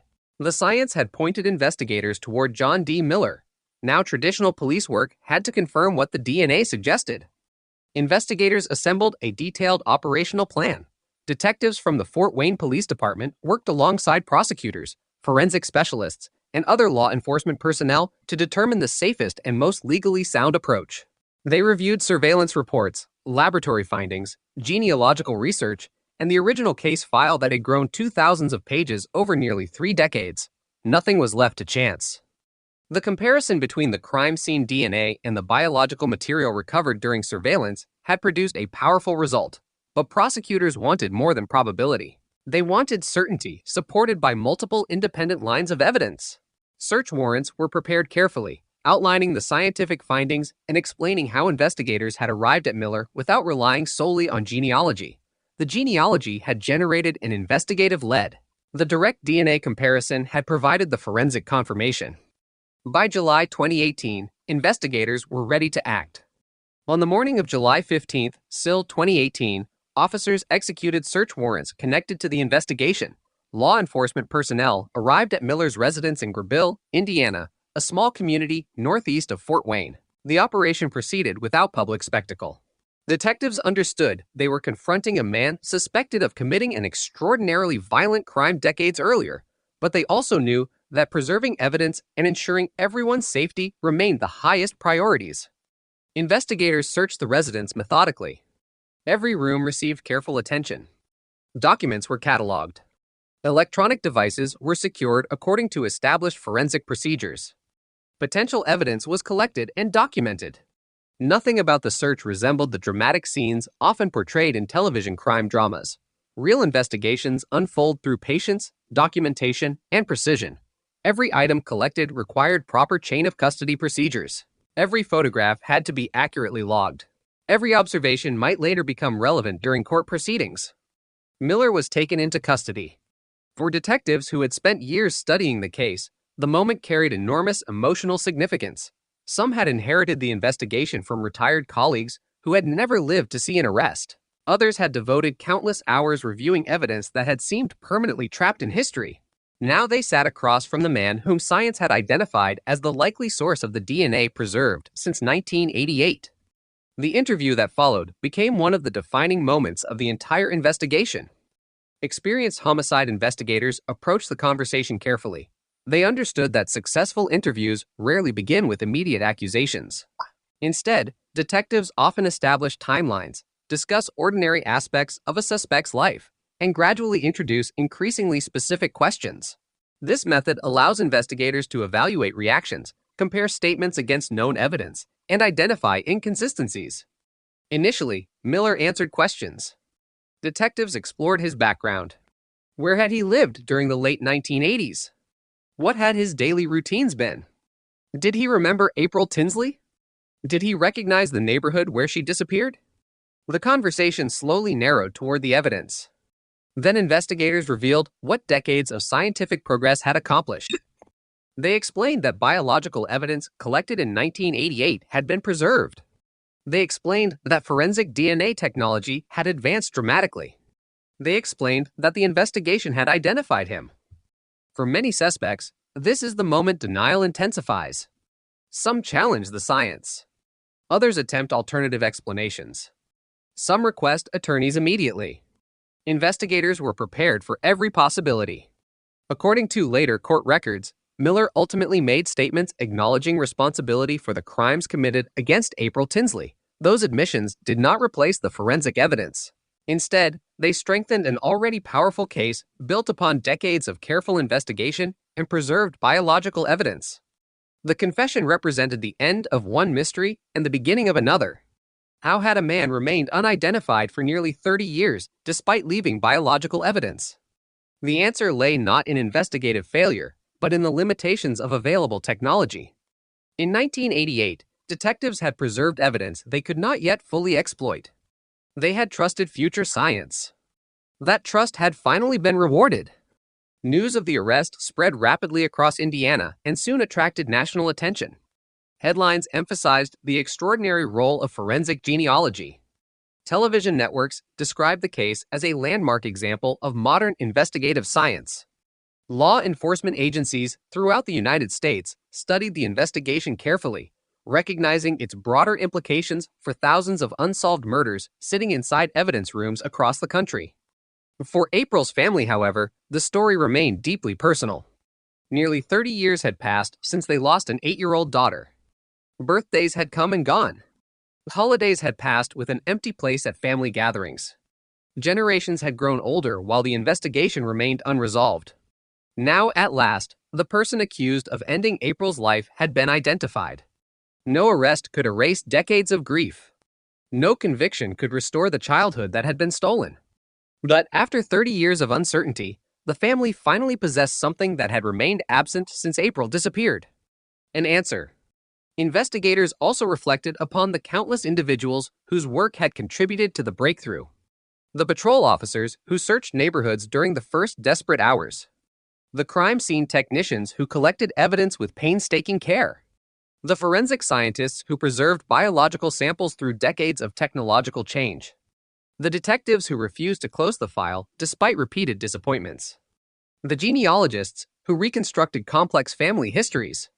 The laboratory analysts who confirmed the DNA comparisons. Justice, when it finally arrived, belonged not to one investigator, but to generations of professionals whose work overlapped across 3 decades. Public reaction revealed another remarkable truth. Many younger residents of Indiana had never heard of April Tinsley's case until the arrest. For older generations, however, the name immediately reopened memories that had never fully disappeared. Parents remembered warning their children after the murder. Teachers remembered classroom discussions about personal safety. Police officers remembered working endless shifts during the original investigation. Communities remembered fear. Now they remembered persistence. The case also transformed national conversations surrounding forensic genealogy. Law enforcement agencies recognized that thousands of cold cases containing preserved DNA might now possess realistic investigative pathways. Prosecutors evaluated long unsolved homicides previously considered impossible to solve. Evidence rooms across America suddenly contained renewed hope. Cases once viewed as permanently dormant returned to active investigation. Scientists emphasized that genealogy alone never determines guilt. Traditional investigative work remained essential. Independent DNA confirmation remained essential. Judicial oversight remained essential. The April Tinsley investigation demonstrated not only the extraordinary potential of genetic genealogy, but also the importance of integrating emerging technology with established investigative standards. As preparations began for criminal proceedings, prosecutors organized evidence spanning nearly 3 decades. Original crime scene documentation, autopsy findings, forensic laboratory reports, DNA analyses, genealogical research, search warrant materials, interview records. Every exhibit required careful presentation. Time complicated the prosecution. Witnesses had aged. Some investigators had retired. Others had passed away.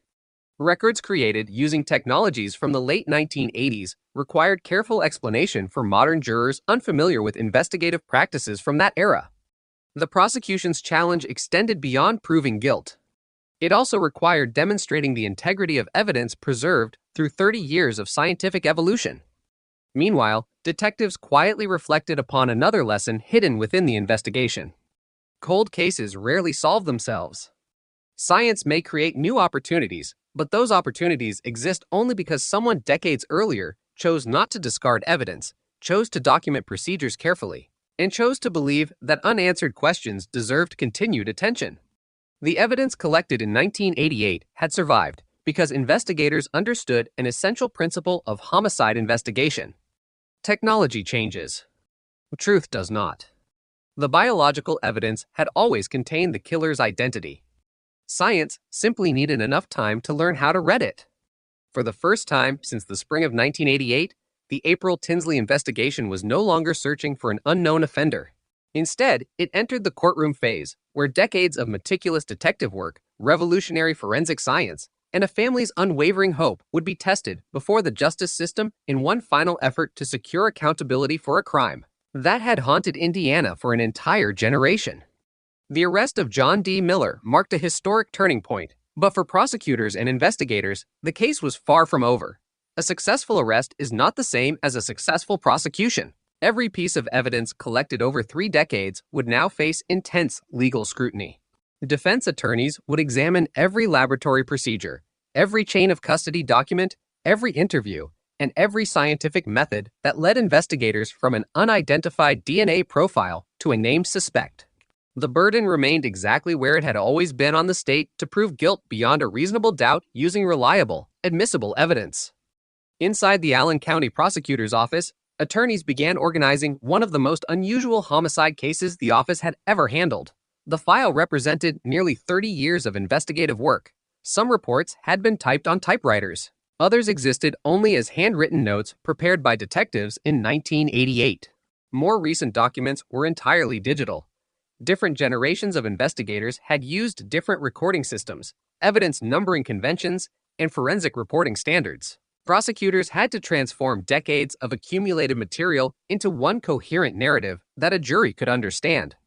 The original crime scene documentation became critically important once again. Photographs taken in April 1988 were reviewed repeatedly. Crime scene sketches were enlarged and digitized. Evidence logs were compared against laboratory submission records. Every transfer of biological evidence from the original collection through multiple rounds of scientific testing over nearly 3 decades had to be documented precisely. Chain of custody is one of the foundations of criminal prosecution. If prosecutors cannot demonstrate that evidence remains secure and untampered with throughout its existence, jurors may question its reliability. Fortunately for investigators, the April Tinsley evidence had been handled with exceptional care. The biological evidence recovered during the original investigation had remained preserved under controlled conditions. Every significant movement of that evidence had been documented. Laboratory personnel who examined it over the years followed established forensic protocols. Independent reviews confirmed that the DNA profile remained consistent across successive generations of testing. That consistency became one of the prosecution's greatest strengths. Unlike eyewitness testimony, which can fade over time, DNA evidence does not change because decades pass. The genetic profile obtained from the crime scene in 1988 remained exactly the same profile identified through modern forensic testing in 2018. Science had not rewritten history. It had simply become capable of understanding evidence that investigators had preserved decades earlier. The role of investigative genetic genealogy also required careful explanation. Prosecutors understood that jurors might find the technique unfamiliar. Rather than presenting genealogy as proof of guilt, investigators described it accurately as an investigative tool that generated a lead. Once genealogical research suggested John D. Miller as a possible suspect, detectives pursued traditional investigative methods. Surveillance. Recovery of discarded biological material. Independent forensic DNA comparison. Only after those conventional investigative steps confirmed the genetic match did the case move toward arrest. This distinction mattered greatly. The prosecution's evidence rested upon the direct DNA comparison between Miller and the biological evidence recovered from April Tinsley's murder, not upon genealogy itself. Meanwhile, Forensic scientists prepared to explain complex laboratory procedures in language understandable to ordinary jurors. They anticipated questions. How reliable is DNA? Could contamination explain the match? How were laboratory errors prevented? Why had the evidence remained useful after 30 years? Each answer relied upon decades of scientific advancement and rigorous quality control standards. Modern forensic laboratories operate under extensive accreditation requirements. Evidence undergoes multiple levels of review. Independent analysts verify conclusions. Controls detect contamination. Documentation accompanies every stage of testing. The April Tinsley investigation benefited not only from technological advancement, but also from the discipline of forensic professionals who understood that every scientific conclusion might someday be challenged in court. Outside the legal process, the public continued absorbing the extraordinary news. Communities throughout Indiana revisited memories from 1988. Many residents remembered seeing April's photograph on missing person posters. Others remembered participating in volunteer searches. Retired police officers gave interviews describing the frustration of working a case that had resisted solution for nearly 3 decades. Teachers recalled classroom discussions about personal safety that followed the murder. Parents remembered the fear that had spread through neighborhoods almost overnight. For many, the arrest felt less like current news and more like the closing chapter of a story that had remained unfinished for most of their adult lives. The investigation also attracted widespread attention from law enforcement agencies across the United States. The detectives responsible for their own unsolved murders studied the case closely. Evidence preservation practices received renewed emphasis. Cold case units expanded. Agencies reviewed older investigations containing unidentified DNA profiles that had produced no CODIS matches. The success of the April Tinsley investigation reinforced a growing belief. Some of yesterday's impossible cases might simply be waiting for tomorrow's science. The broader implications extended well beyond Indiana. Forensic genealogy quickly emerged as one of the most significant investigative developments of the 21st century. However, experts repeatedly emphasized responsible use. Every genealogical lead required independent verification. Privacy considerations demanded careful legal oversight. Scientific accuracy remained essential. The April Tinsley investigation became one of several landmark cases demonstrating that revolutionary technology achieves its greatest value only when combined with meticulous traditional detective work. During the legal proceedings, John D. Miller ultimately chose not to contest the overwhelming forensic evidence through a jury trial. According to court records, he entered a guilty plea to charges connected with April Tinsley's murder. The plea acknowledged responsibility and eliminated the need for the victim's family to endure a lengthy public trial involving extensive testimony about the crime. For prosecutors, the guilty plea represented confirmation that decades of investigative work had reached its intended conclusion. For April's family, emotions remained far more complex. No legal proceeding could restore the years stolen from them. Nearly 30 years had passed since April left home expecting an ordinary day. Entire chapters of family life had unfolded without her. Parents had grown older. Relatives had spent decades living with uncertainty. Questions that had once seemed impossible to answer had finally received answers, but those answers arrived only after a lifetime of waiting. Victim impact proceedings reminded the courtroom that homicide investigations involve far more than evidence and legal procedure. Every murder leaves behind families forced to continue living long after headlines disappear. Cold cases often magnify that burden. Instead of grieving with uncertainty, families endure years of unanswered questions. Every anniversary reopens wounds. Every news report renews hope. Every unsuccessful lead brings renewed disappointment. When justice finally arrives decades later, it provides accountability, but it cannot return the time that has already been lost. The court ultimately sentenced John D. Miller to 80 years in prison. The sentence reflected the extraordinary seriousness of the crimes committed against April Tinsley. For investigators who had carried the case across generations, the moment represented something rarely experienced in policing. Completion. Many homicide detectives retire without seeing resolution in their most difficult investigations. Some pass away before arrests occur. The April Tinsley investigation belonged not to one detective, but to several generations of investigators whose combined efforts finally achieved what none could accomplish alone. Retired detectives attended proceedings. Former investigators spoke publicly about the emotional significance of seeing justice delivered after 30 years.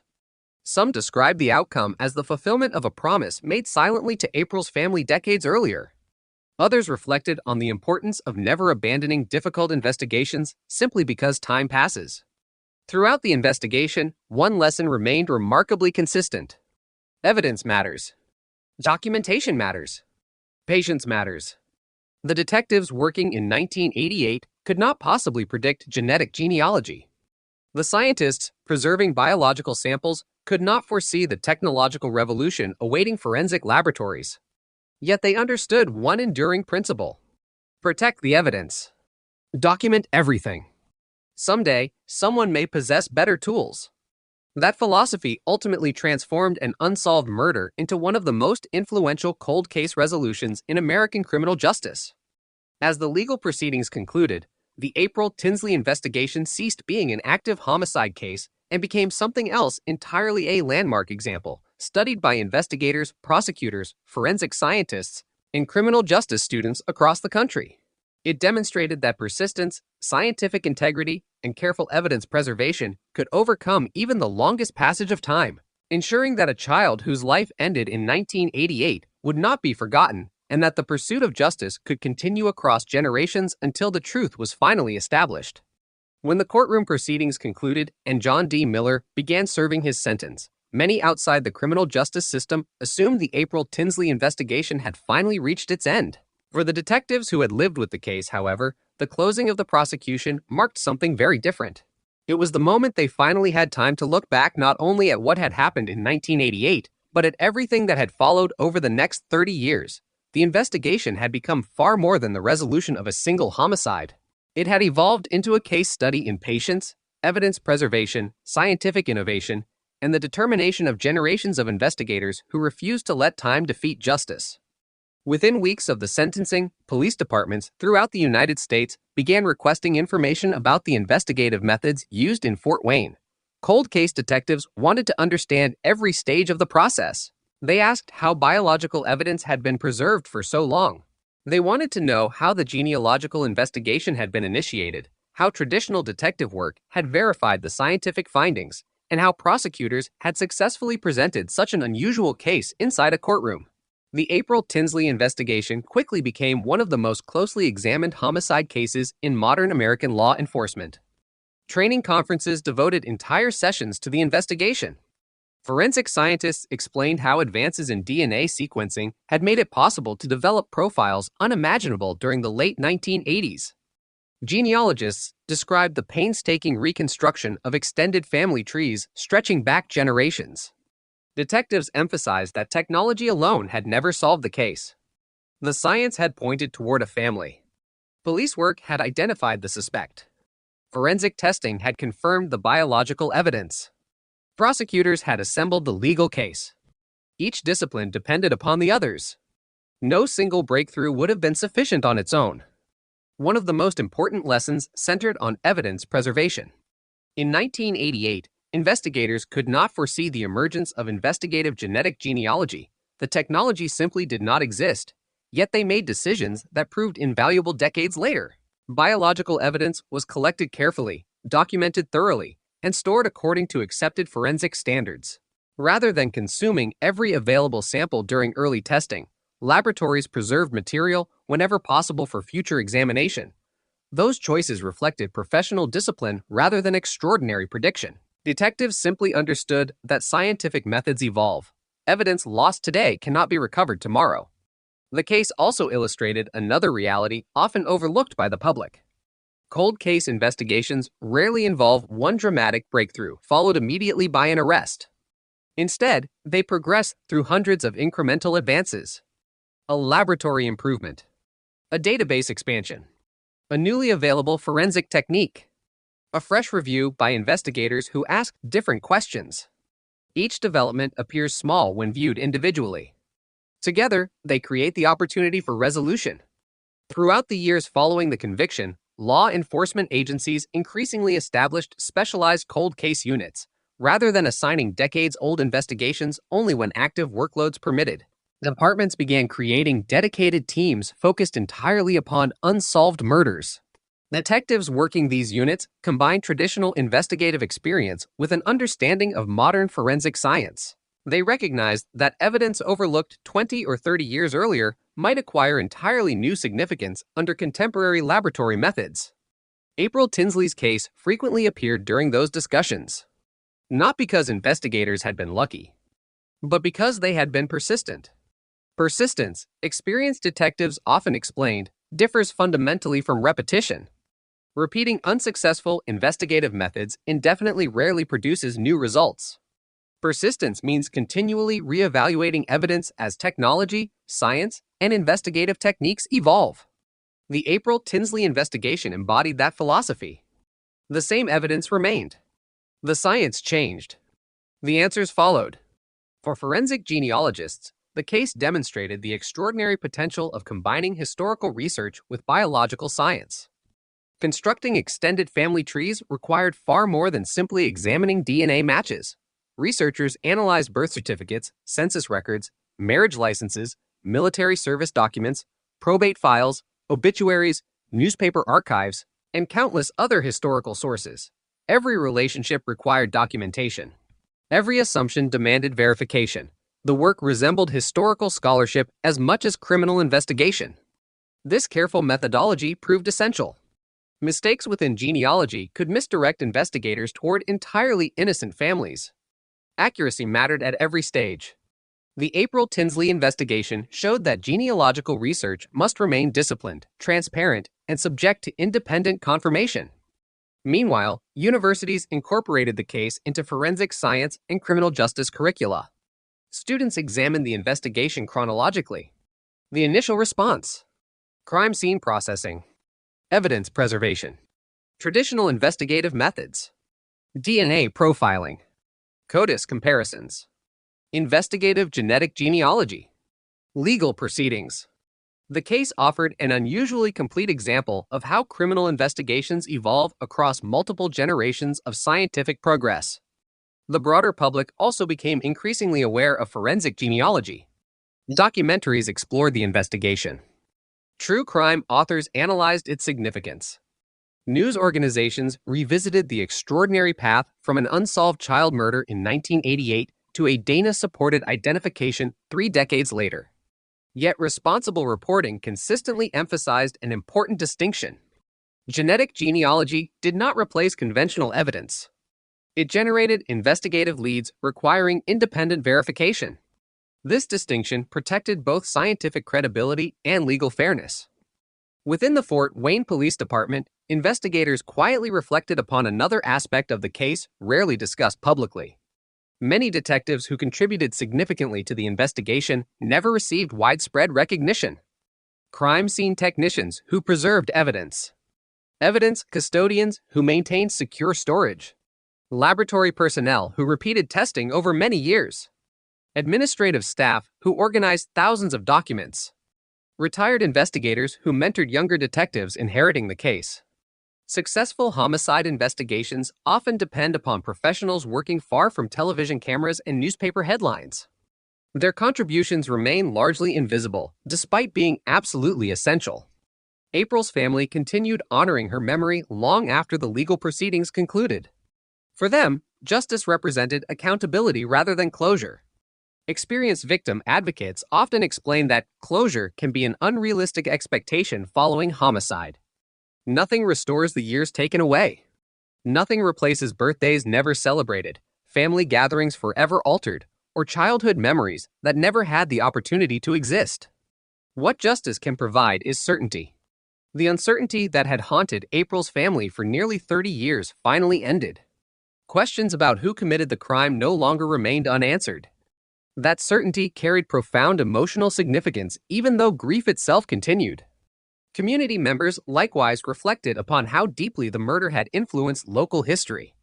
Parents who had changed household rules after April disappeared now found themselves discussing the case with grandchildren. Teachers remembered school safety programs introduced in response to the investigation. Police officers recalled how the case shaped their understanding of crimes against children. The murder had permanently altered Fort Wayne's collective memory. The eventual resolution became equally significant. It reminded communities that justice sometimes requires extraordinary patience. Perhaps the investigation's greatest legacy lies not in its scientific innovation alone, but in what it demonstrated about institutional commitment. Governments change. Police chiefs retire. Detectives transfer. Prosecutors leave office. Technology advances. Yet the responsibility to pursue justice continues across generations. The April Tinsley investigation survived those transitions because each generation accepted responsibility for carrying the case forward rather than allowing it to disappear into forgotten archives. That continuity proved every bit as important as the DNA itself. Without investigators willing to revisit the evidence repeatedly, no scientific breakthrough would have mattered. Without laboratory personnel preserving biological samples carefully, no genealogy would have been possible. Without prosecutors prepared to understand emerging forensic science, no conviction would have followed. The case represented the convergence of persistence and innovation. As forensic science continues advancing, investigators often return to the April Tinsley case for one enduring lesson. Evidence collected today may answer questions impossible to imagine tomorrow. The responsibility of today's investigators extends beyond current technology.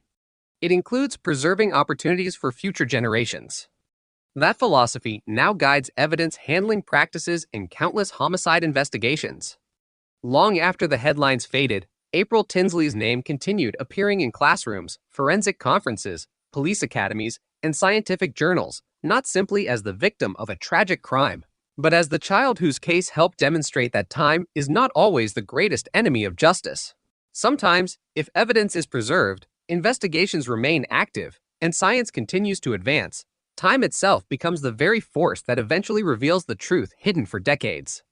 The resolution of the April Tinsley case did not simply close one investigation. It accelerated a transformation already underway within modern criminal justice. Across the United States, police departments began looking differently at shelves filled with aging evidence boxes. Files that had long been labeled inactive, unsolved, or cold suddenly represented possibility rather than defeat. Detectives who had spent years believing certain cases would never be solved found themselves asking a new question. If April Tinsley's killer could be identified after nearly 30 years, how many other offenders had unknowingly left behind the evidence that would eventually expose them? Inside forensic laboratories, that question became increasingly urgent. Evidence technicians reviewed preservation procedures developed decades earlier. Biological samples collected during the 1970s, 1980s, and 1990s were re-examined to determine whether they remained suitable for modern DNA analysis. In many cases, investigators discovered that careful storage had protected evidence far better than anyone originally expected. Samples once considered too limited for meaningful examination could now yield complete or partial genetic profiles using technologies unavailable when the crimes occurred. The April Tinsley investigation became one of the strongest examples demonstrating why evidence should never be discarded simply because existing science appears unable to answer every question. For cold case detectives, the lesson was immediate. A lack of answers today does not mean answers will never exist. It simply means science has not yet reached them. This philosophy reshaped investigative priorities nationwide. Departments that once concentrated almost exclusively on current cases began dedicating additional personnel to historical investigations. Specialized cold case units expanded. Prosecutors partnered more closely with forensic scientists. State crime laboratories developed strategies for reevaluating biological evidence preserved for decades. Funding increasingly supported the review of older homicide files rather than focusing solely upon newly committed crimes. The shift reflected more than optimism. It reflected evidence. The April Tinsley investigation had proven that patience combined with scientific advancement could succeed where traditional methods alone had failed. Investigators also recognized another important reality. Cold case investigations require institutional memory. Every detective eventually retires. Every generation of investigators eventually passes responsibility to another. Without comprehensive documentation, critical knowledge disappears. The April Tinsley file survived because each generation carefully recorded not only investigative conclusions, but also investigative reasoning. Future detectives understood why earlier decisions had been made. They knew which leads had been exhausted and which remained uncertain. That documentation prevented the investigation from repeating the same unsuccessful paths endlessly. Instead, each generation built upon the work completed before them. Police academies began incorporating this principle into homicide investigation training. Young detectives learned that writing detailed reports served not only present investigations, but also investigators who might inherit those cases decades later. The importance of documentation extended far beyond administrative necessity. It preserved institutional knowledge. The April Tinsley investigation also highlighted the extraordinary value of interdisciplinary cooperation. Historically, homicide investigations often relied primarily upon detectives, forensic scientists, and prosecutors. Modern cold case investigations expanded that model dramatically. Genealogists, crime analysts, digital mapping specialists, behavioral scientists, laboratory geneticists. Each discipline contributed expertise unavailable to previous generations. The case demonstrated that solving complex investigations increasingly required collaboration extending well beyond traditional policing. The legal community also studied the prosecution carefully. Cortez had to evaluate evidence produced through investigative methods that did not exist when the crime occurred. Judges examined questions surrounding forensic genealogy. Prosecutors developed strategies explaining emerging science clearly to Cortez while ensuring that constitutional protections remained fully respected. The April Tinsley investigation helped establish practical examples for handling these issues responsibly. Legal scholars emphasized an important distinction. Investigative genealogy generated leads. Evidence generated convictions. This principle protected both scientific credibility and legal fairness. Public interest in the case remained remarkably strong. True crime documentaries explore the investigation. Podcasts examine the forensic breakthrough. Journalists interviewed retired detectives who described the emotional experience of finally identifying the offender after nearly 3 decades. Many investigators admitted that they had never expected to witness the resolution during their own careers. Some had inherited the case from mentors who had long since retired. Others had joined the department years after April's murder occurred. Yet every generation accepted responsibility for continuing the search. The case also inspired renewed attention toward families still waiting for answers in other unsolved investigations. Organizations supporting victims' families frequently cited April's case when encouraging relatives not to lose hope. Responsible advocates remained careful not to promise eventual resolution. Not every cold case contains recoverable biological evidence. Not every investigation benefits from suitable forensic opportunities. Nevertheless, April's case demonstrated that the passage of time alone does not eliminate the possibility of justice. Hope could remain grounded in scientific progress rather than wishful thinking. Meanwhile, forensic genealogy itself continued evolving rapidly. Researchers refined laboratory methods. Genealogists developed increasingly sophisticated approaches for reconstructing family relationships. Public understanding of DNA technology expanded. Professional organizations established standards governing investigative practices, documentation, and quality assurance. The field matured quickly, influenced partly by successful investigations such as April Tinsley's. Scientists repeatedly reminded investigators that genetics alone never tells the entire story. DNA can identify biological relationships. It cannot explain motive. It cannot reconstruct every event. It cannot replace careful detective work. The April Tinsley investigation succeeded because scientific evidence and traditional investigation complemented one another throughout the process. Retired investigators often reflected upon the remarkable contrast between 1988 and 2018. During the original investigation, detectives relied heavily upon neighborhood canvases, handwritten notes, physical maps, telephone records, and face-to-face interviews. Computers played only limited roles. DNA profiling remained experimental. The internet did not exist as a practical investigative resource. 3 decades later, the investigation concluded through technologies unimaginable during those first frantic days following April's disappearance. Yet despite revolutionary scientific progress, one element remained unchanged: the determination of investigators. Technology provided tools. People applied them. Every scientific advancement still required detectives willing to reopen old files, laboratory personnel willing to repeat complex analyses, prosecutors willing to understand unfamiliar evidence, and leadership willing to allocate resources toward cases many considered unsolvable. Without that human commitment, even extraordinary technology accomplishes little. Perhaps no aspect of the investigation better illustrates this principle than the preservation of evidence itself. Someone in 1988 chose to preserve biological samples carefully. Someone documented every transfer. Someone maintained storage conditions year after year. Someone resisted discarding evidence despite decades without arrest. Those routine professional decisions eventually became the foundation upon which modern science built its breakthrough.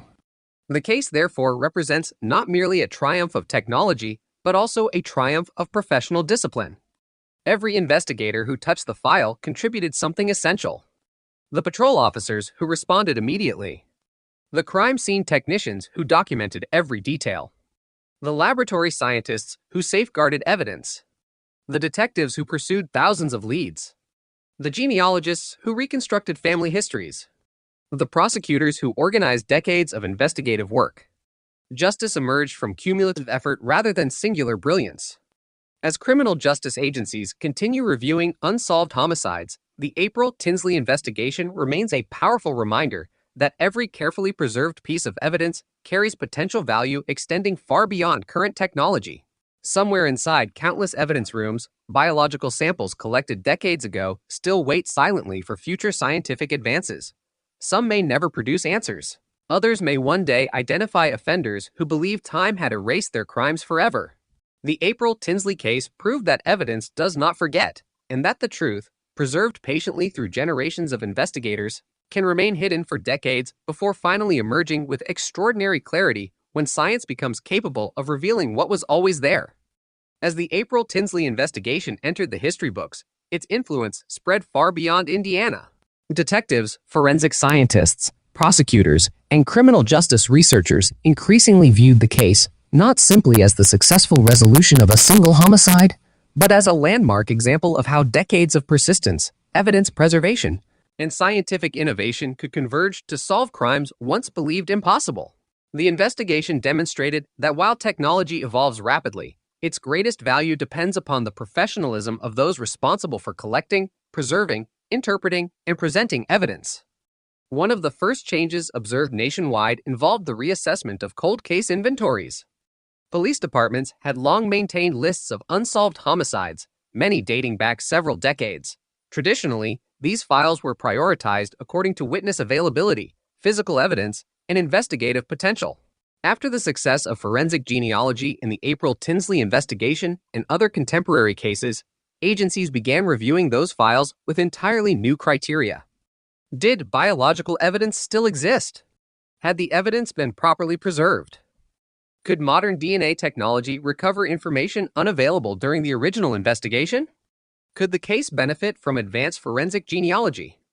These questions became central to modern cold case strategy. Across the country, evidence rooms were reopened. Boxes that had remained untouched for years were carefully removed from storage. Laboratory technicians examined clothing, personal belongings, envelopes, cigarette butts, drinking containers, and other items collected decades earlier. Some samples had deteriorated beyond recovery. Others remained remarkably well preserved. Every successful DNA profile represented another opportunity. Another family waiting for answers. Another investigation receiving new life. The April Tinsley investigation also reinforced the importance of long-term evidence management. Evidence preservation is often invisible to the public. Crime scene investigators carefully package biological material. Laboratory personnel monitor storage conditions. Evidence custodians maintain meticulous documentation. These responsibilities rarely attract headlines, yet the entire success of future forensic analysis depends upon them. Had biological evidence from April's case been contaminated, misplaced, or discarded during the intervening decades, no scientific breakthrough would have been possible. The case became a powerful reminder that evidence collected today may answer questions investigators cannot yet imagine. Forensic education evolved as well. Universities expanded coursework covering DNA technology, cold case investigations, and investigative genetic genealogy. Students examined the April Tinsley investigation chronologically, analyzing how each stage reflected the capabilities and limitations of its era. The initial crime scene response, traditional witness interviews, behavioral analysis, early forensic testing, CODIS comparisons, genetic genealogy, courtroom presentation. Rather than portraying the case as a single breakthrough, educators emphasized the cumulative nature of successful investigations. No individual decision solved the case. Each generation contributed something essential. The investigation also highlighted the growing relationship between public genealogy databases and criminal justice. Millions of people had submitted DNA voluntarily for family history research. Most sought information about ancestry rather than criminal investigations. As genealogy became increasingly relevant to law enforcement, public discussion expanded regarding privacy, consent, transparency, and responsible investigative practices. The April Tinsley investigation often appeared within those conversations because it demonstrated both the remarkable investigative potential and the importance of careful legal oversight. Professional organizations developed guidelines encouraging investigators to use genealogy responsibly. The objective remained clear: identify suspects through lawful investigative methods. Verify every genealogical lead independently. Protect constitutional rights. Ensure scientific accuracy. Avoid drawing conclusions unsupported by evidence. These principles reflected lessons learned through pioneering investigations, including April's. Within the Fort Wayne Police Department, detectives occasionally reflected upon how differently the investigation might have unfolded under modern conditions. Had surveillance cameras existed throughout the neighborhood in 1988, investigators might have reconstructed April's final movements more precisely. Cell phone records could have established timelines. Automatic license plate readers might have identified suspicious vehicles. Digital financial records could have documented suspect movements. Social media might have generated witnesses unavailable through traditional canvassing. Yet experienced investigators remained cautious about such speculation. Every era presents different investigative challenges. Modern investigations benefit from technology, but also confront enormous quantities of digital information requiring careful analysis. The essential principles remain unchanged. Preserve evidence. Verify facts. Document findings. Follow the evidence wherever it leads. Throughout the years following the conviction, retired investigators frequently participated in professional conferences discussing cold case methodology. Many emphasized that perseverance mattered as much as scientific innovation. Investigative momentum often declines naturally as years pass. Personnel changes occur. Budgets shift. Public attention fades. Maintaining institutional commitment across decades requires leadership willing to recognize that justice remains important even when immediate results seem unlikely. The April Tinsley investigation demonstrated the value of that commitment. Generations of detectives inherited the case rather than abandoning it. Each contributed knowledge. Each respected earlier work. Each remained prepared for future scientific opportunities. Another lasting contribution involved interdisciplinary cooperation. The investigation brought together professionals whose careers rarely intersected before the emergence of forensic genealogy. Police detectives, forensic biologists, genealogical researchers, crime analysts, laboratory geneticists, prosecutors, digital mapping specialists, evidence custodians. Every discipline addressed different aspects of the same problem. Together, they achieved what none could accomplish independently. This collaborative model increasingly influenced major investigations across the United States. Public perception of cold cases changed as well.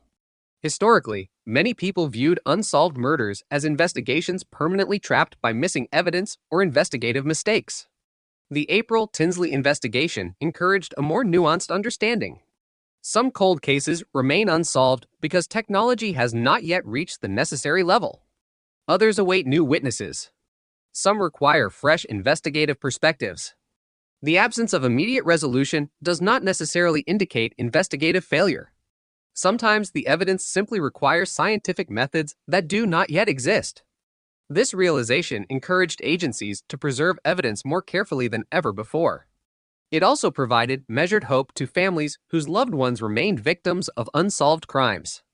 Victim advocacy organizations frequently referenced cases like April's while emphasizing realistic expectations. Not every investigation contains recoverable DNA. Not every offender leaves biological evidence. Not every preserved sample remains suitable for modern analysis. Yet scientific progress continues. Families deserved honesty regarding limitations while also understanding that investigations need not end simply because years have passed. For April Tinsley's family, public attention gradually shifted away from courtroom proceedings toward remembrance. Community events honored April's life rather than focusing solely upon the crime. Scholarships, memorial activities, and educational programs emphasized child safety and community awareness. These efforts reflected an important principle embraced by many families affected by violent crime. A victim's identity should never become limited to the circumstances of death. April had been a daughter, a student, a friend, an 8-year-old child with dreams interrupted by unimaginable violence. Justice acknowledged the crime. Remembrance honored the person. Perhaps the greatest legacy of the investigation lies in what it revealed about time itself. For decades, the passage of years seemed to favor the offender. Witnesses forgot details. Leads disappeared. Public attention faded. The case grew older. Then something remarkable occurred. Time changed sides. Scientific research advanced. DNA technology improved. Genealogical databases expanded. Investigative methods evolved. The same years that once protected the killer ultimately created the tools necessary to identify him. The evidence had remained unchanged. Time transformed science instead. That reversal fundamentally altered how investigators viewed long unsolved homicides. Time no longer represented only the enemy of justice. Under the right circumstances, it could become one of its greatest allies.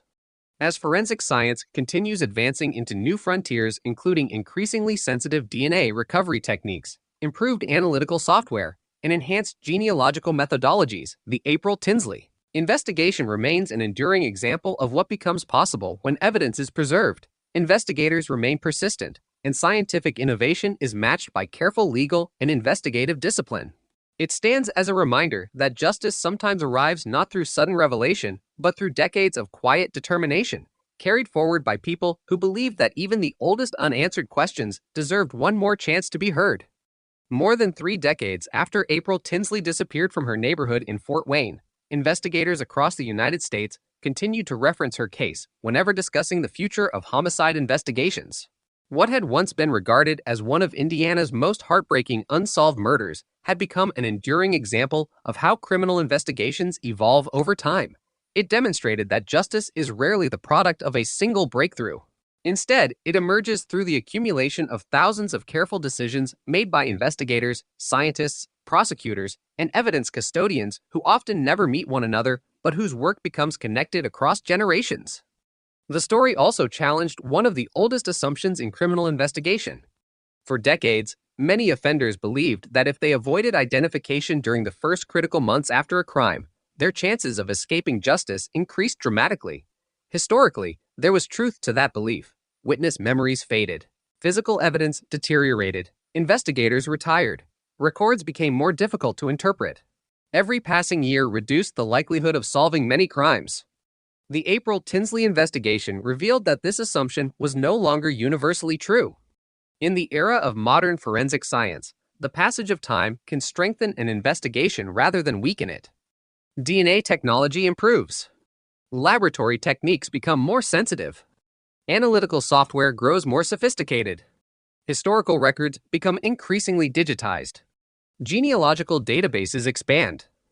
Scientific disciplines continue to develop methods unimaginable only a decade earlier.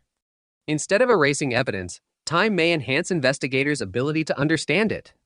This shift represents one of the most significant developments in modern criminal justice. Investigators now approach unsolved homicides with greater confidence that future scientific advances may reveal information unavailable today. As a result, agencies increasingly emphasize comprehensive evidence preservation. The philosophy is straightforward. Collect thoroughly. Document carefully. Preserve completely. Allow future science every possible opportunity. This approach extends beyond biological evidence. Crime scene photographs receive high-resolution digital preservation. Handwritten investigative notes are scanned and archived.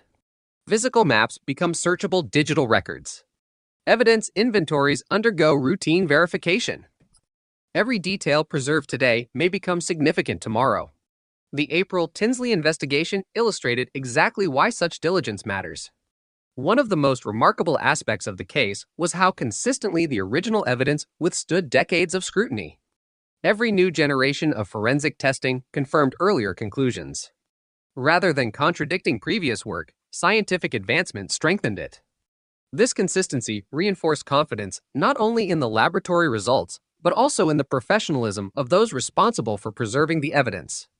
Experienced forensic scientists often point to this case when explaining an important principle. Technology changes. Scientific integrity does not. Careful